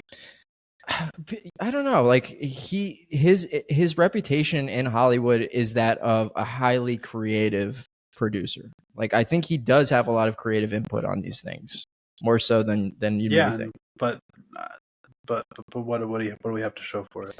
I mean, you hate all of them. But a lot of people think they're good. So I don't know. You can't be like, what do we have to show for it after like 28 years of the most successful franchise in existence? That's the thing. Like, you let your own, it sure made a lot of money. Your own personal animosity towards this stuff, like, you automatically then assume it has no value for anybody else, but it clearly does. It clearly does, and not just in the way I talk about it. Where it's but why do I care what other people think about it? It's all. I mean, this is my opinion. Well, you're saying, what do we have to show? Your for opinion's it? Wrong. The most successful film franchise of all time is what we have to show for that's it. What you it's made a lot of money, and a lot of people love them. Yeah, but like, it's made a lot of money, but it's created a lot of connections with people too. Just because you don't have 20 them. years, I don't think there's only a handful of these Marvel movies people are going to be going back to. Well, whereas like I go back and rewatch the Spider-Man movies every fucking year. Sure, but what Marvel movie do you go back? How many Marvel movies do you go back to and rewatch? Well, on Disney Plus, it's always in like the top 10 is Endgame or Infinity War. They're always in the top 10 of like whatever is mostly being rewatched on Disney Plus. So I think that's most of the reason why fucking people get Disney Plus. I mean, Marvel is more profitable than Star Wars, I think, ever was, really, for even at the time when they bought it.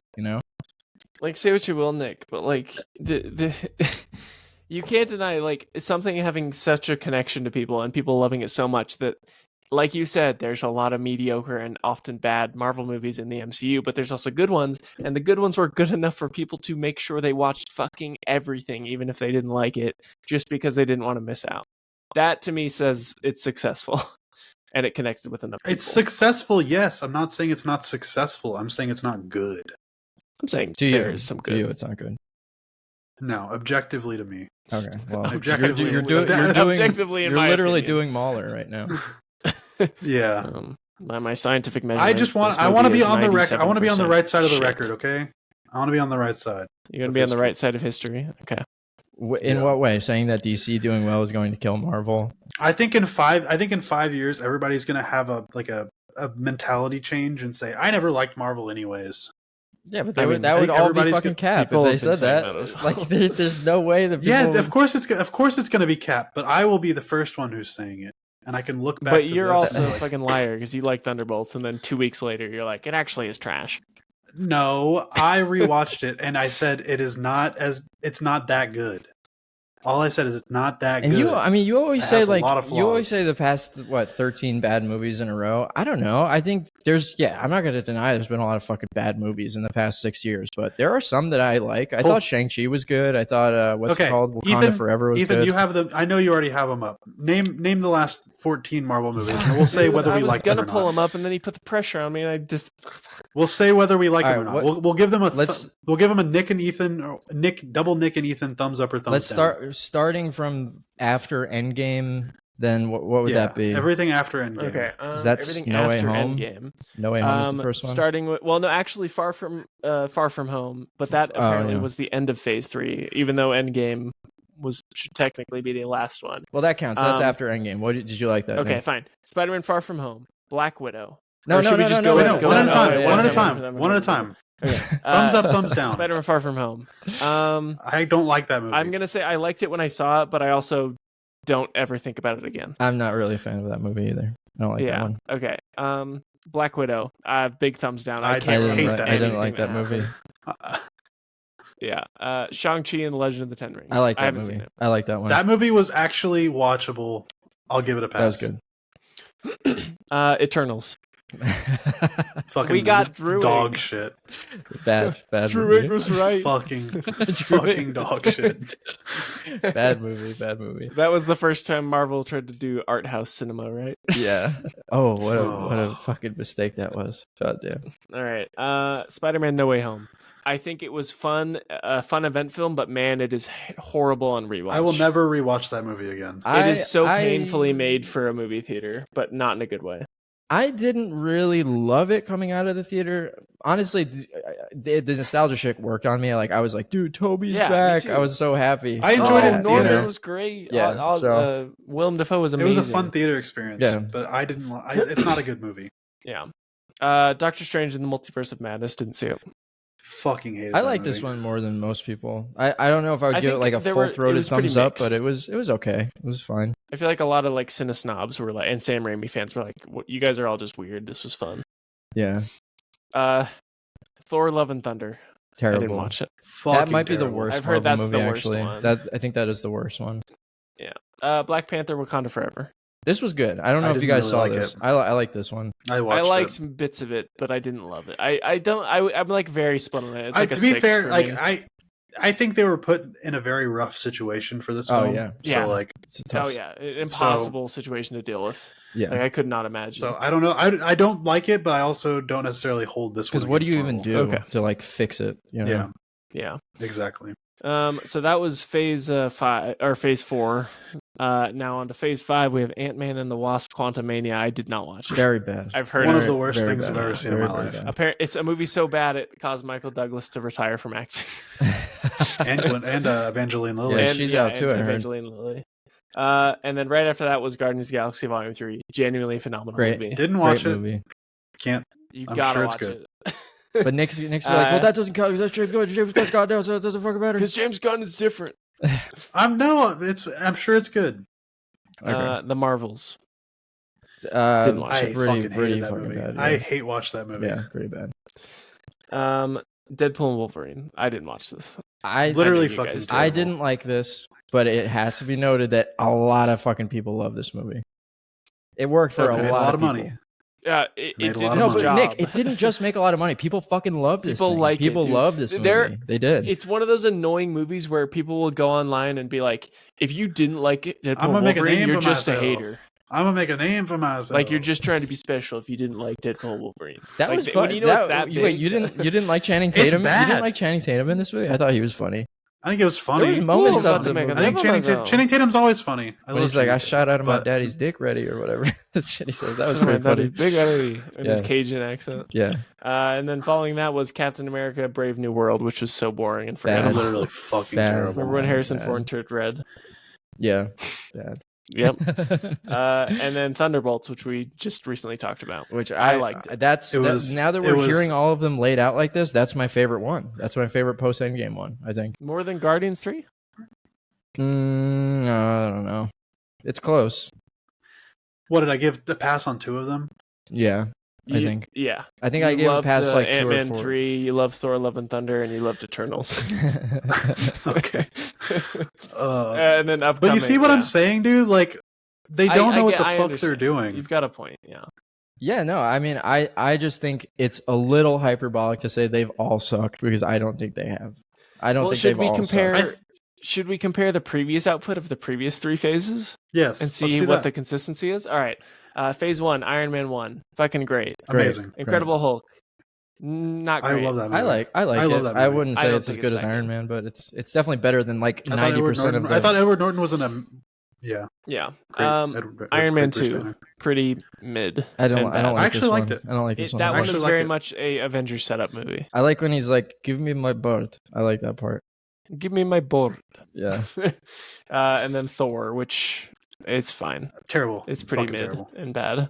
Very Yeah. boring. Remember That's when they pretty bad one. bleached Chris Hemsworth's eyebrows? Yeah. Captain America: The First Avenger. I think pretty underrated.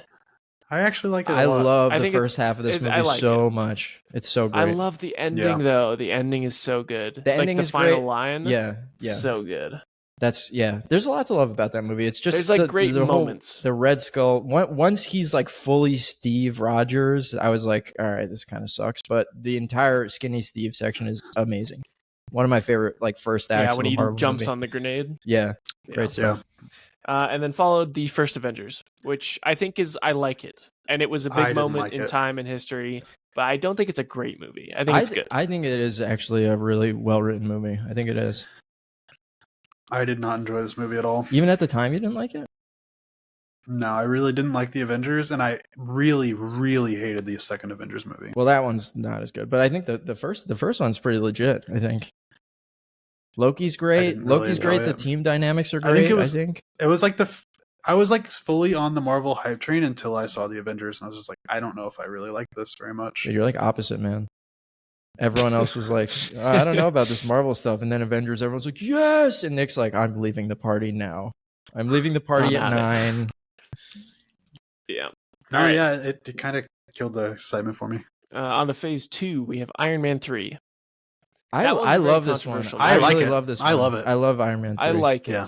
Yeah. I really like I it. think I it's love that pretty he's having underrated. panic attacks and he flies into snow and then he helps the little kid, but he's also an asshole to the little kid. Like, there's so many great moments of that movie.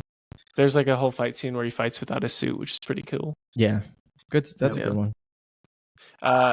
Thor: The Dark World, pretty fucking bad. Bad. I kind of like this one too. I like this one a What? little bit. I like this one a What's the little bit. villain's name, Nick? Malekith.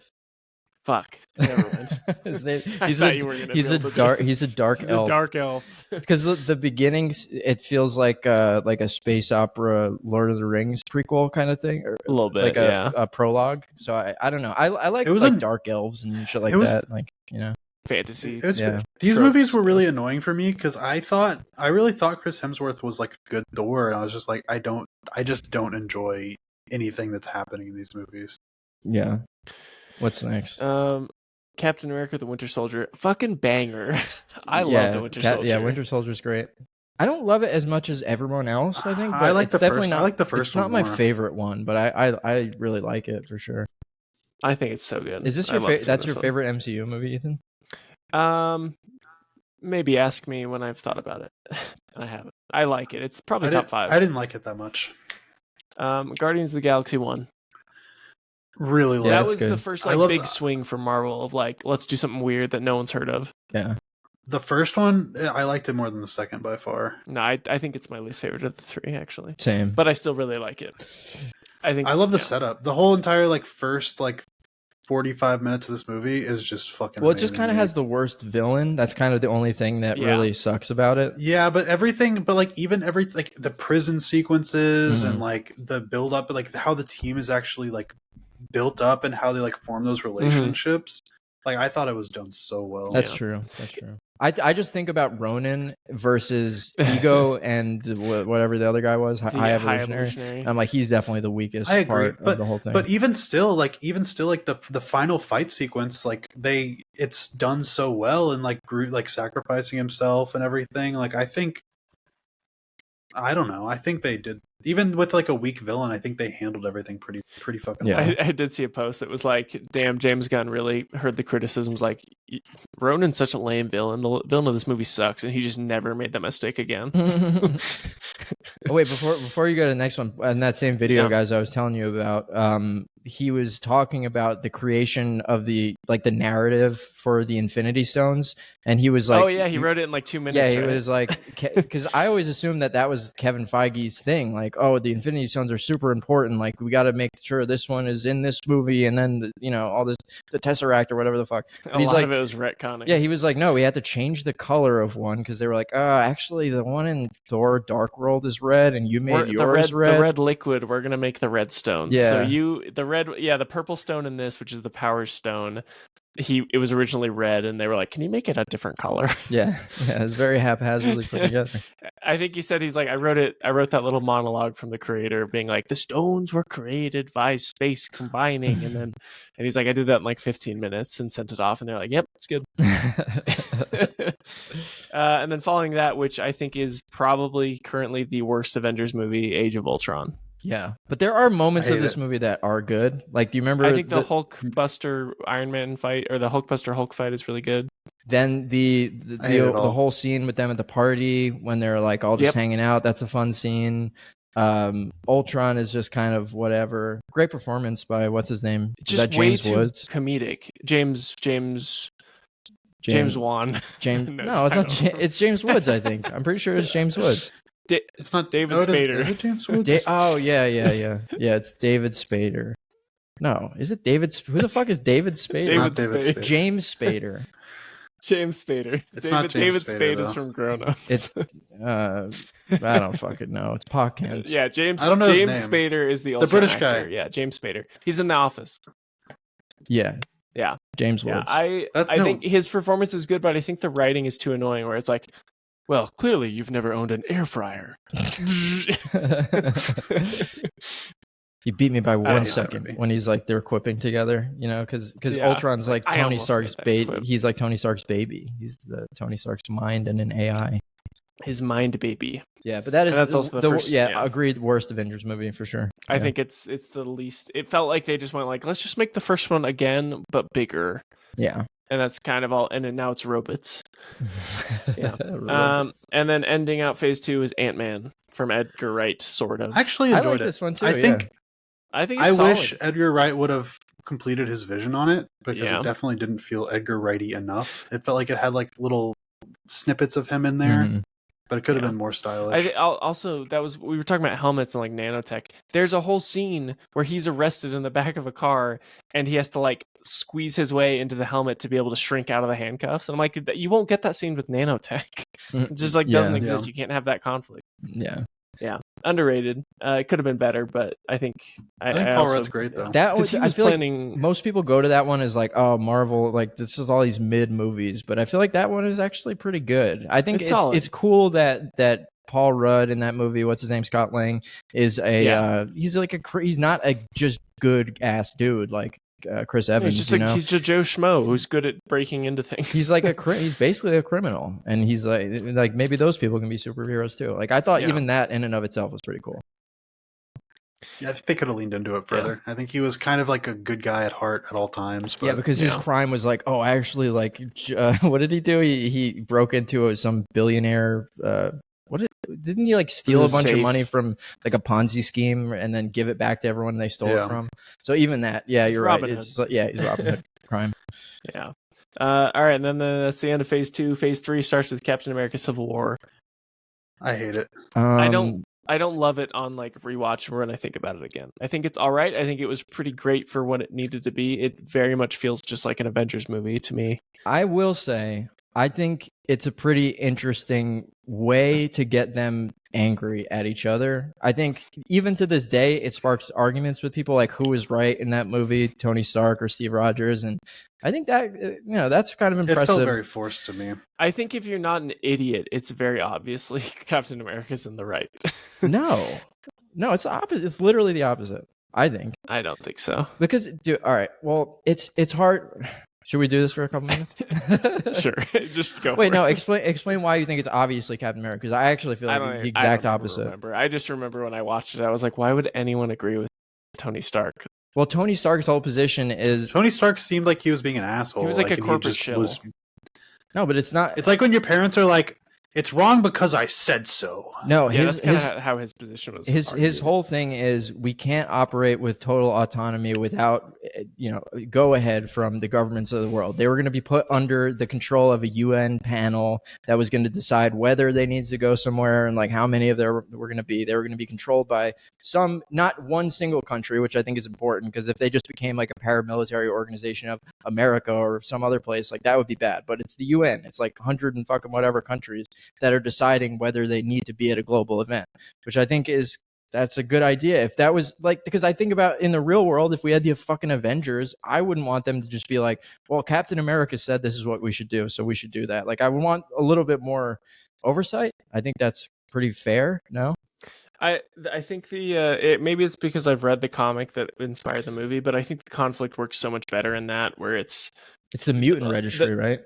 It's not so much it's a bit of that, but it's also like secret identities in Marvel Comics are huge, and the thing that they have to announce is basically like you have to publicly announce your identity so that we can hold you accountable if accidents happen. Yeah. Which is like, well, that would just ruin Spider-Man's life. And like he in support of spoilers for the comic, he in support of Iron Man like announces like I'm Peter Parker and I'm Spider-Man, and then immediately I think Aunt May gets like assassinated. Oh damn. Yeah. So I think the conflict is just more interesting and nuanced there, but it's also they kind of had to go with something else since that's not at all how the they don't MCU even have operates. Secret identities and shit. No, nobody gives a shit. Wait, but so why? Because you were like everyone who thinks Tony Stark is right is an idiot. Why is Captain America right? No, I guess I was just a little brash. I don't remember. I just was like, I don't know, Captain America's the goodest guy around. Get the fuck out of here. Yeah, but no, we know that because we spend time with him. If you're just like some fucking guy in the MCU world, like you're just a citizen of some random country and Captain America comes into your fucking country to stop a robot or whatever, like, and then your house gets destroyed, it's like, well, kind of fuck him, honestly, Yeah. But it's also like the thing that bothered me was like the concept's interesting enough, but they don't really do anything with it. It just kind of like it turns into a conflict about Bucky and them getting Bucky, and Black Panther wants revenge, and then it's like, okay, we've forgotten the whole Sokovia Accords thing, which apparently is still in place like for some of the heroes, but other heroes just don't listen or are on the run from the government. But it doesn't really feel like there's a weight to it. Yeah, well, it kind of just doesn't even really matter once Endgame and Infinity War comes, because like Thanos snaps away half of the governments that were probably even like enforcing this accord or whatever. So like the in universe, it kind of makes you think that Captain America is right, but because this is a world where fucking aliens are coming and robots are taking everything over. So like, I get it. All right, next one. Whatever. Sorry, Nick. Right. No, you're good. All right, where was I? Phase 3. Then it's followed by Doctor Strange.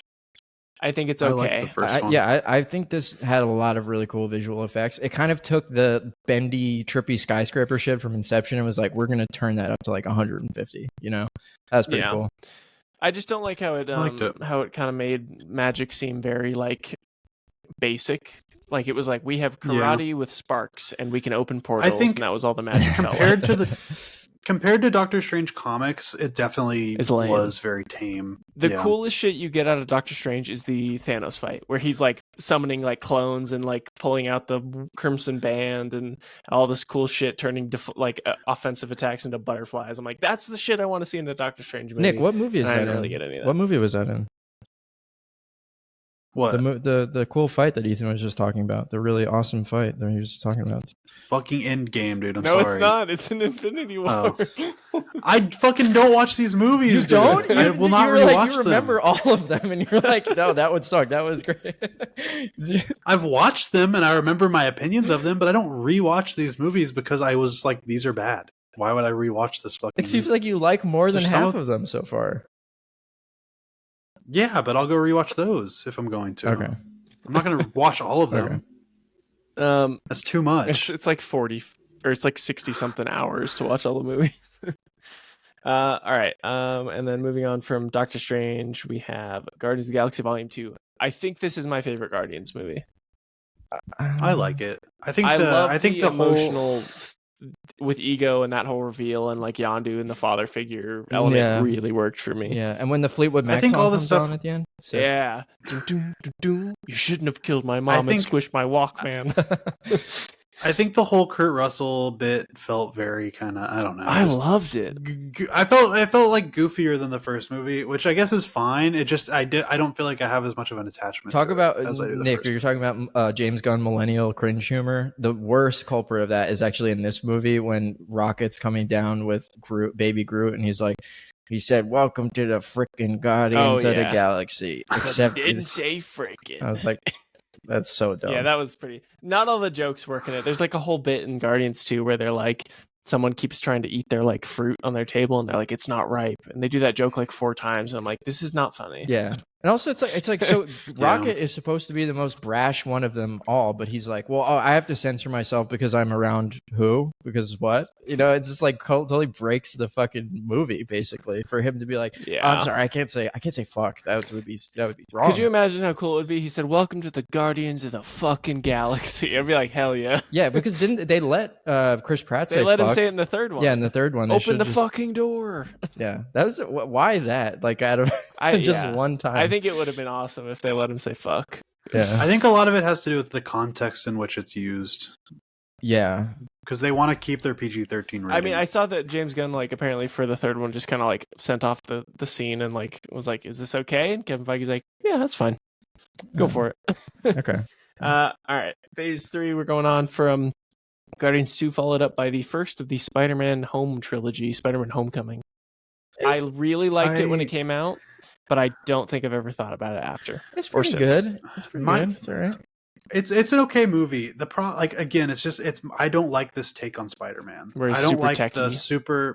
I don't like super techie Spider-Man. I don't like Spider-Man that has no struggles. Like, it doesn't feel like this version of Spider-Man is dealing with all that much in his everyday life that's difficult. And that's why the Tobey Maguire Spider-Man works so well, because I was talking about it the other day when I was watching Spider-Man 2, like, I love how he's just so down on his luck.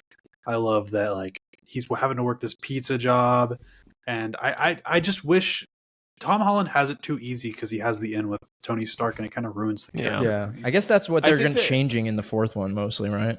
It's crazy that we had to do a whole trilogy just to make him like standard Spider-Man. Yeah.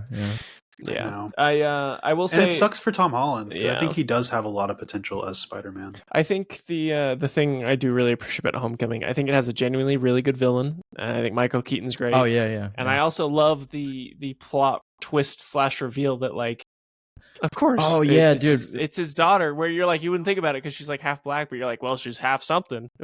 dude. When I first saw that in the theater, I was like, oh, that's good. I really sick. love that moment. And the scene of him in the car where he's slowly piecing it together as they're talking. Like, there's some really good stuff in it. It was really well done. Yeah, that was really great. Don't really remember a lot of it. I don't know. Yeah, it's good. It's just it's not so much that the movie's problem. It's like more of an MCU problem. It's just hard when you compare it to the Raimi shit. That's my main thing. I think it's not even just the Raimi shit. I think it's when you compare it to the comic version of Spider-Man too, because he's a different character. Yeah. I think whenever I think about my problems with Spider-Man Homecoming, it's never like the premise and like the characters and like certain moments of like drama. I think that's all pretty good for the most part. I don't love the techie stuff. But whenever I think of like what's a standout action scene in Spider-Man Homecoming, like I can't think of anything that's genuinely really cool or good. There is the one one that's in the bank scene. I was gonna say the scene where everything collapses on him, and that's supposed to be a direct parallel of one of the most iconic Spider-Man. But that's panels, like that's what I'm talking about. Ditko shit.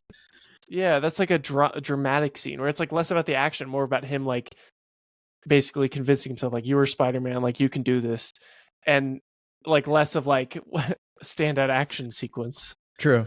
Yeah. Like all the Raimi stuff. I'm like, oh man, all the action is so visceral, and like the camera work is so interesting. Where I feel like John Watts gets to an action scene and just kind of hands it off to the DP and is like, all right, film the action scene and then get back to me when their characters are talking again. The reason everybody loves Spider-Man so much and why he's like one of the most popular Marvel characters is because he is like the self-insert superhero almost, and I don't feel like Tom Holland really feels like the self-insert superhero all that much. Yeah. Why not him? Because he has so many like resources and legs up on everything. I thought you just meant like him as a performer.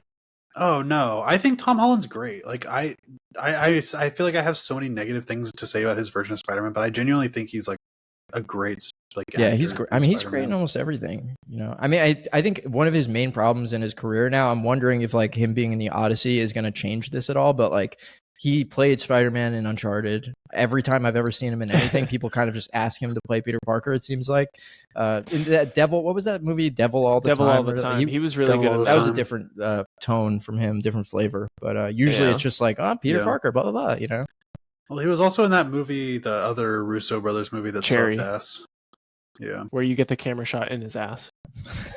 You said that. I was like, no way did that start that way. All right, we got to keep going. The list is still long. All right, Thor Ragnarok. I like this one. I like this one less than most people. I'm not crazy about this one. It's really funny. I think it was fun. It's just a good comedy movie. Yeah, Jeff Goldblum's great. That's kind of how I feel. I'm like, it was fun. I've rewatched it, and it's still fun. I'm mixed on it. I don't know. Yeah, didn't really work for you. Well, it's talk about these criticisms of the drama being undercut by jokes. Like, this is a big fucking it's straight up comedy. If you look at it like wanting a good Marvel, like good superhero movie, you're not really getting what you're wanting. You're getting a Taika Waititi. Yeah, you're getting a Taika Waititi movie about a guy on a planet trying to survive. Because like if in an alien arena, I think if James Gunn was writing this movie, a la Superman or whatever, Guardians of the Galaxy, like I think there's a lot of plot components in there for a very serious take on family drama and shit. Like, it's his sister that's been hid away for everything for thousands of years or whatever. I think the thing is, I think had the original Thor movies worked out and done well and like set up his character like really well, and he's like a really good grounded character, this movie would have been fucked. It would have been like, they'd been like, why are you fucking ruining Thor? But everyone was like, they fixed him. They made him interesting. I think because those movies were so badly received, that it doesn't really matter that they did this one-off like goofy movie with them. Yeah. I should also say, before Infinity War, I didn't really like any of these movies that much. I remember saying specifically to my friend after I saw Ragnarok, I was like, are they ever going to make one of these that's actually really great?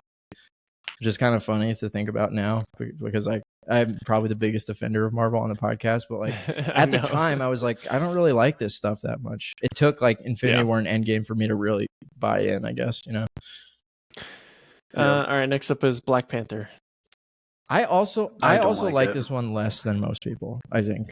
I like it probably less than most people. I think there's a lot of good stuff in it. I think Michael B. Jordan's an excellent villain. And I like some of the ideas, it's just very ugly. It's pretty ugly. It might be the ugliest Marvel movie, honestly. That fucking end fight with them, the PS2 it's really terrible. Is rough, dude. Yeah. I think the only thing that makes me view it as like a positive film is Killmonger. Yeah. I think it's like such a good villain. I also was like, all respect to Chadwick Boseman and everything, but like I was never that big of a fan of his. I guess. Like, I think it was a good performance. I don't think they gave him enough. Like the writing was not interesting enough for his character. I think the problem with him is he was way too stoic. Yeah, I yeah. think they shouldn't. I think his character just he didn't have enough fun. took himself way too seriously. Yeah. but I mean, I think that might be a response to at that time everyone was criticizing these movies where everyone's Tony Stark. Why is everyone like Tony Stark? So they're like, all right, we'll give you somebody who's a little bit more solemn and stoic. You know, so I get that they're trying to do something different. It just didn't necessarily work. It just for me didn't as work. much, you know. Yeah. Next one's the big one. It's Avengers: Infinity War. Great, I love This it. is one of my. This is probably top 3 for me. I love this movie. I think it's great. It's fine. It's fine. These movies Shut are up, good. Nick. I Shut guess. up, Nick. Shut up. They're okay. Do you not remember like how big of a fucking deal these movies were? This was huge. For like even people that were film people were like, oh, this shit is sick. The Thanos memes were everywhere. Everyone was obsessed with this shit when it was came a out. cultural moment. Yeah, it was a big deal. The snap. But like you have to take into account how these things age in your mind, because I walked out and I said I liked Thunderbolts. Give me a week and I'm like, you know, like yeah, these movies can be like blow you away in theaters, but like 10 years later, I'm like, whatever. Like I don't know. I mean, I think Thanos is still probably one of our generation's like most iconic movie villains. I don't think that's changed. Whatever it's been 7 years later, I think he still is. I don't know if you guys would agree with that, but I think a lot of the performances are great. I think a lot of how they handled these stories was great. I just don't like. I don't want to rewatch these movies. yeah.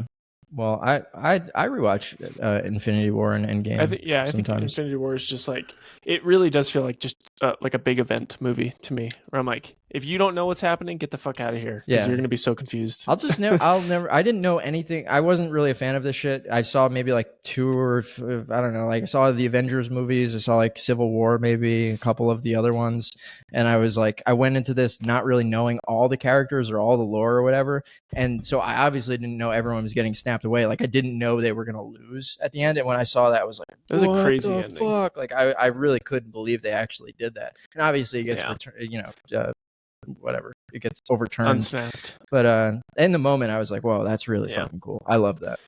Yeah. I agree. I think it was cool. Yeah.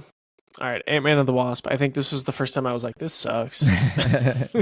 I'm so bored. Sucked. Yeah. Yeah, I think it was pretty. sucked. I don't not think there's great. even anything to like say about it. It's just kind of like nothing. But it probably still made like a $1.5 billion or something, right? It definitely made its money back. This was during. I mean, after anything in between Infinity War and Endgame did crazy numbers because people just wanted to know more info. I don't even think that film made $1 billion. Let me see. I might have think gotten it made like a lot of 800, money. 900 mil. I don't know. And then Oh no, it's only Captain Marvel. 622. Oh, it didn't do that great. Damn. I guess people just don't really like Ant-Man. So why? Wait, real quick. Why did we're going to Captain Marvel right now, right? Yeah. So Captain why, Marvel made Yeah. $1 billion. Yeah, why did that one do so They well? it's because of the marketing. They said that she's going to be the new Captain America. Basically, she's taking over. So everybody's like, "Oh, I guess I have to Well, and also fucking watch this and see what's up." I think the only thing that people liked in Ant-Man and the Wasp was the post-credit scene that immediately like sets up Endgame. Like that's the only thing people cared about. And then also, I think it was in Infinity War they tease Captain Marvel. Like Nick Fury is going to pager Captain Marvel when he gets like snapped, and then everyone's like, "Oh shit, that comes out! We gotta go watch that." I don't know. Yeah. But that one did. I don't think that movie's very good though. I think it's pretty. It was all marketing. That's Yeah. how it made. I $1 don't think billion. it's anywhere near as bad as most people say it is. Like there's good I stuff think it's about just it. mediocre. Yeah, it's not good. It's It's definitely not very good, bad. but It's a very bad. everyone movie. was like saying it's the worst Marvel movie. I don't think that's true. I think I think it's up Brie there. Larson is very miscast in this role. Bad. Yeah, She's I don't bad like her as in Captain Captain Marvel. I don't dislike Brie Larson. But she's not good in these movies. No, I think she's good in movies. I just whatever the direction was, it was very just uninteresting. Yeah. Yeah. All right, and then into Endgame. Talk about the event this. movie. This is my favorite It's one. My favorite Marvel movie, I think. So It's good. I think it's okay. I don't like it as much as Infinity War. I think it's good and it did its job, but there's a lot of technical and like plot stuff that really frustrates me. But I think it did what it needed to do. Shut up! Shut up! Are you doing me? Like, Okay. No, he's doing No, I me was doing because I Ethan. told him to I was shut doing up. Ethan to him. I don't know. Wait, so what are the plot? Because I feel like a lot of people say that about this movie. I don't really get the take. What's the plot I stuff? think, I mean, if you're down for like a nostalgia trip, I think it's fine because it's very much like, let's go greatest hits of the last 3 phases, which I think in the moment is fun, but on a rewatch, I just don't really care. And also, I think the time travel stuff is frustrating when they set up the time travel rules and then immediately break them, but like they don't give a good reason. Like, and I hate when movies go, okay, listen, time travel, it doesn't work like in movies. Our time travel is blah, blah, blah, Yeah. whatever. But they set it up. It's like, okay, well, you can never go back. It just creates a new timeline. But then they do like the whole Captain America ending does not make any goddamn sense with their own logic, which is like the most frustrating thing to me. Yeah. Oh, wait. So you're saying like they break it in future installments, not necessarily within the movie? No, they break it in the In movie. this movie, How? yeah. The time travel Because doesn't so make they any time sense. travel. They go like you time travel. You're gonna if you go there and come back, you're gonna be in the exact same moment. But if you go and change something, you just create a new timeline, or you stay in that timeline you just entered unless you come back. So and like your body will stay the same in the current version they've set up. But then he goes off and goes back in time to return the stones, and then not in the location he teleported off. He's just off on a bench as an old man, implying that he time traveled and stayed in the past, but that would have created a new timeline. So how the fuck is he over there? Because they just wanted to have a scene, which I think is funny enough for the no, I don't think I will, Joe Biden. I also don't really like the Black Widow sacrifice stuff. Was that? I forgot she That was she had a movie Endgame. after this movie. Yeah, I thought that scene was kind of whack. Yeah. And I don't even know really why they killed her, especially because they wanted to return to her. Someone needed to die. I think they needed to kill someone, and I think Scarlett Johansson was probably like, I'm kind of out with this shit. Maybe that's what it was. Yeah, it just didn't really work for me, her death. Yeah, because it was like that scene. No, I'm gonna die. No, wait, I'm gonna die. Yeah, it was almost comedic. Yeah. It was like, this is supposed to be a very serious moment. You guys are like competing, like shooting explosive arrows at each other. Yeah. And then I'm supposed to cry. It was like very, I don't know. Yeah, like I would totally. I know where Nick's come from. Like these movies are built for the theater experience, and you're never gonna like really enjoy them as much on a rewatch as you do the first time. But I don't know. I just remember seeing this movie for the first time, and I was like, "This is fucking great." I loved it. I feel like there's a large portion of these movies that I've said good things about, but like if I'm being real, the only ones I'm gonna go back and rewatch ever, unless y'all force me to for something, is the 3 Iron Man movies. I'll probably watch those again, and I'll probably watch Eternals. Is that it? No, I'll probably watch Guardians of the Galaxy again. Yeah. I know we've been talking for 2 hours, but I don't think we gave enough attention to Spider-Man. We kind of just went on an MCU Oh yeah, tirade. We should talk about Spider-Man before we wrap up a little more. Yeah. That's great. Well, what point of our lives were we at when this movie came out? Like for you guys, like 2002. I was 2002. I was 9/11. I was 9 years old. processing that as a 3-year-old. Well, that's one of the interesting kind of like time capsule things about this movie. Like you can 100% tell. Is it the Twin Towers teaser? Well, that they had to change that. I think they actually had to do like some reshoots because there was one scene where he was like he made a web between the 2 towers or something. Caught a helicopter, I think. Yeah. But there's these like very New York Pride moments in the movie where the moment when Kirsten Dunst, you mess with one of us, you mess with all of us. Yeah, and that was totally a response to like the overt patriotism of the day in the wake of 9/11, you know. But I still watch that now, and I'm like, I am a New Yorker, you know. Like I was wondering if that got you emotional because you live in New York. If you go like, hell yeah. I think that definitely got me as a kid. I definitely felt like how a lot of people are like, oh, I really want to go to New York. That movie is like the movie that made me really want to go to New York, even though I really don't want to. Because even as a kid, I mean, I didn't grow up in New York, but there's the main road in my town is called Skyline Drive because you can see the New York City skyline from the top of the hill. So I always kind of felt like New York adjacent my whole life, you know. So even seeing that when I was a kid, I was like, wow, this is about me, you know, or like about people like me or whatever, because it's happened right down the road. You know what I mean? So Wait, that and Teenage Mutant Ninja Turtles 2, the Ooze one movie. That movie made me want to go to New York too. Secret of the Ooze or whatever. Yeah. But yeah, no, ultimately I mean, I feel like the unfortunate thing about recommending this movie is that like I have considerably more to say about the second one. The first Yeah, one, the first one 100%. is great. It's legendary. I mean, Norman Osborn is awesome and everything, but I really do think that the second one is the ultimate Raimi It like Yeah. movie. perfects everything that the first movie Yeah. does. Yeah. Yeah. But I mean, I don't know. Yeah. There's still a lot to love about this. I mean, I genuinely think Tobey Yeah. Maguire is a great Spider-Man. He might.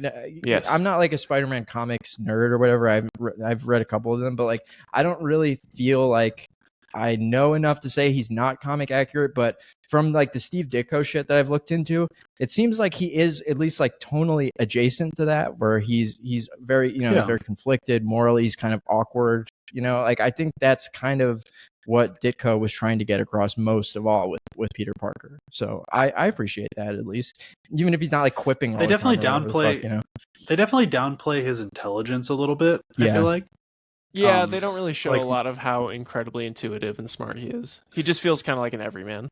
Yeah. Well, in the second movie, he's like, did Berlude, what does he say? Did Berloni sleep before he invented the curves of quickest descent? And Doc Ock's like, Rosie, I love this boy. I love this boy. Yeah. Did Yeah. someone lose a rubber I band? mean, he has his moments. I definitely he didn't, and they take away. I think a lot of his intelligence being taken away has a lot to do with his powers changing Mhm. too. He doesn't really have to invent much for himself. Yeah. You know. I think that was So. probably a studio note where they're like, look, is anyone really going to believe that this 18-year-old kid from Queens has the scientific know-how to create like this crazy fucking spider web shit that can fling him across the city, Yeah. Well, Well, maybe Sam Raimi's like, I think it's just be sick if he just fucking. Oh, wait, made him. no, Why wouldn't he actually, get this I know power? for a fact There's it a was deleted James scene, it's right? James Cameron this was James Cameron's invention, the biological web shooters. Organic webs. Yeah, because initially like, he did a lot of this kind of conceptualizing for this movie. They didn't keep a ton of it, but they definitely did work with some of his ideas, and that was one of the main ones. It was also almost Leonardo DiCaprio was Peter Parker. Yeah, I think. Yeah. they were And it was gonna be, like, more of only a body scouting horror the thing. Pussy Posse for this. Yeah. I don't know. I think objectively Spider-Man 2 is a better film, but for me this will always hold it above it in my heart because I just had such a love for this movie. Like I could absolutely rewatch this anytime. I loved the scene of him drawing and I like to draw a lot as a kid, so like the scene of him designing his costume I just thought was so cool. Which is also funny because I'm just like, there's no way his ass made that costume. Yeah. It's so nice. That's kind of yada pretty hard, Yeah, they're just like, don't worry about it. because it goes from like the worst costume ever that he wears. It looks like print-out pajamas. Yeah, and it's like two weeks later, he's like, no, actually, it's the coolest costume you've ever seen, and he does it all off screen, baby. It's kind of crazy. Yeah. But whatever. Just like so much iconic scenes, and it's so genuinely funny, but it never feels like it's ruining its own serious moments by joking around and all that. Yeah. One of the coolest things about the Raimi It's movies is, it invented in the first one, obviously, is all the camera work for Spider-Man. I mean, it's it's just so iconic now that I feel like we don't appreciate how cool it all was and how inventive and innovative it was for the time, and it's so iconic and innovative that like all of the other movies had to figure out ways to not do it as much because they knew that visual shorthand is just so associated with Raimi and Tobey that they had to try to figure out some other way to do it, which like in Homecoming, they don't even really try. They don't try. It's just like a office, like a sitcom or whatever. And then the TASM movies, the Amazing Spider-Man shit, they have like some cool scenes where it's like following him. It's sort of more of like a third person shot. Or a POV. Yeah, POV. So that's cool, but it's nowhere near as good as it is in this movie. And it's like, how do you follow that? That's kind of the thing. It's tough. It's tough to follow Raimi on that level. But are there any other superhero movies that you think are real movies to the level of these movies? I mean, they're all real movies, Nick. Logan. Okay. Logan, yeah. Logan's a good one. We think Superman, I think. Yeah, I think Superman. Superman is up I still in top think 5 Superman for me. feels I think Superman is really good. Oh. I think Superman is a really good superhero movie, though. I still categorize it as a good superhero movie as opposed to like a real movie. Yeah. I don't. The Batman. Yeah. The Batman. The Batman is a good, and one you know, feels like obviously I'm like, the Batman's Nolan good. ones too. The Nolan Yeah, Batmans Nolan can stuff. work. Yeah. I think the first Guardians movie felt kind of like a real movie to me. I think the second one takes it a little bit further into like wacky zany land, but I think the first one does a real good job of like crafting those characters and creating like real drama. Yeah, like a real film. I don't know if it's me just. And the first Iron Man. Yeah. The first Yeah. Iron Man for sure. I don't know if it's me just like real like I really fucking personally connect with this Superman movie. I was telling you guys a little bit about it before, but it's like I really think the main message of that movie is like it's powerful in the text of the movie, but just in a meta narrative way. It's so cool that it's like so many directors have struggled to modernize Superman in a way that feels fresh and not boring and not like a pastiche of something else. But James Gunn, in that whole exchange with the like, maybe that's the real punk rock thing, is like saying, no, it is actually revolutionary. It's actually radical to be this kind and compassionate and to just be who Superman is and kind of always was and who he was originated to be. Like, I think bringing that back into theaters is connected to the Raimi sincerity thing. And I just find it incredibly moving. And that's why like, I just saw it fucking 3 days ago, but it is like top 3 or top 5 superhero movies ever for me. You know, I fucking love it. That's awesome. Yeah, I definitely, I haven't rewatched it yet, but I do see this movie holding up really well in a rewatch, and I do like the sincerity of it. I think it has become very like normalized to make fun of sincerity, and I think that's whack as fuck. Yeah, it's just not. It's just like it feels like around the Nolan trilogy, it kind of became this like that's the standard is like dark and gritty, no sincerity, everything's ironic, you know, all this other stuff, and it's like I want just someone to be genuinely just kind and nice, and that's great. Yeah. Compassion. What was it that Timmy used to say all the time? Emotionally manipulative. Emotionally manipulative. It's like that's like you want to feel something when you're watching a movie, right? Like you want to feel feelings. It's just like it's a very subjective critique, I guess, because one person's emotionally manipulative is another person's emotionally successful, I guess. Like, yeah. You know, so I don't really know. I can understand like if it feels phony, like if it feels like you're trying to do it and it's not working for you, and it's like I see what you're doing, but it just feels hollow. I can understand that criticism. Yeah, but I don't take Spider-Man or Superman as that. I feel like they are genuine. Yeah, emotion. Yeah. Well, I'm really glad we got to talk about this movie, guys. It really feels like I know Nick hates Dune, but it feels like the first big ass movie event since Dune last year to me. Yeah. And it feels bigger, even bigger than that. I don't hate Dune. I said you didn't like it, which you don't. So okay. I don't love love Dune. She said it's not okay. It's okay to not like it. It's okay to not like it. It is okay. It's not okay to hate it though. Yeah, that's wrong. Yeah, that's wrong. I don't think you should hate it. All right. What are our ratings for Spider-Man?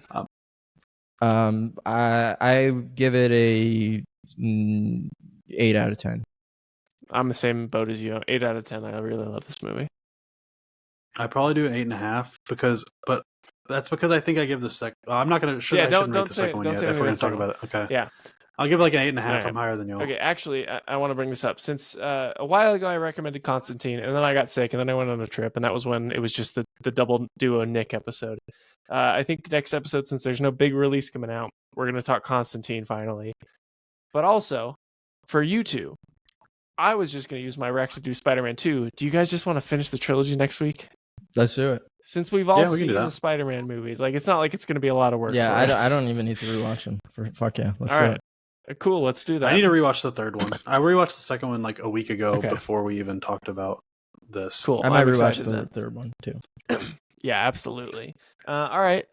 Thank you all for watching. If you enjoyed this and you're listening to us or watching us on YouTube, please leave a like and a comment. Or if you are listening and watching on our audio-only platforms, I can't even call them audio-only platforms because Spotify added a video. Leave a 5-star review because that really helps the pod out a lot. And if you don't want to be spoiled for Constantine, Spider-Man 2, and Spider-Man 3, make sure to watch them before next episode. And be nice, everybody. Have a great day. And as our Lord and Savior always says, get stuck when eyes. Get stuck when eyes. Get stuck when eyes. Go check out his Superman review. It's really great. We love you, Stuck. Yeah.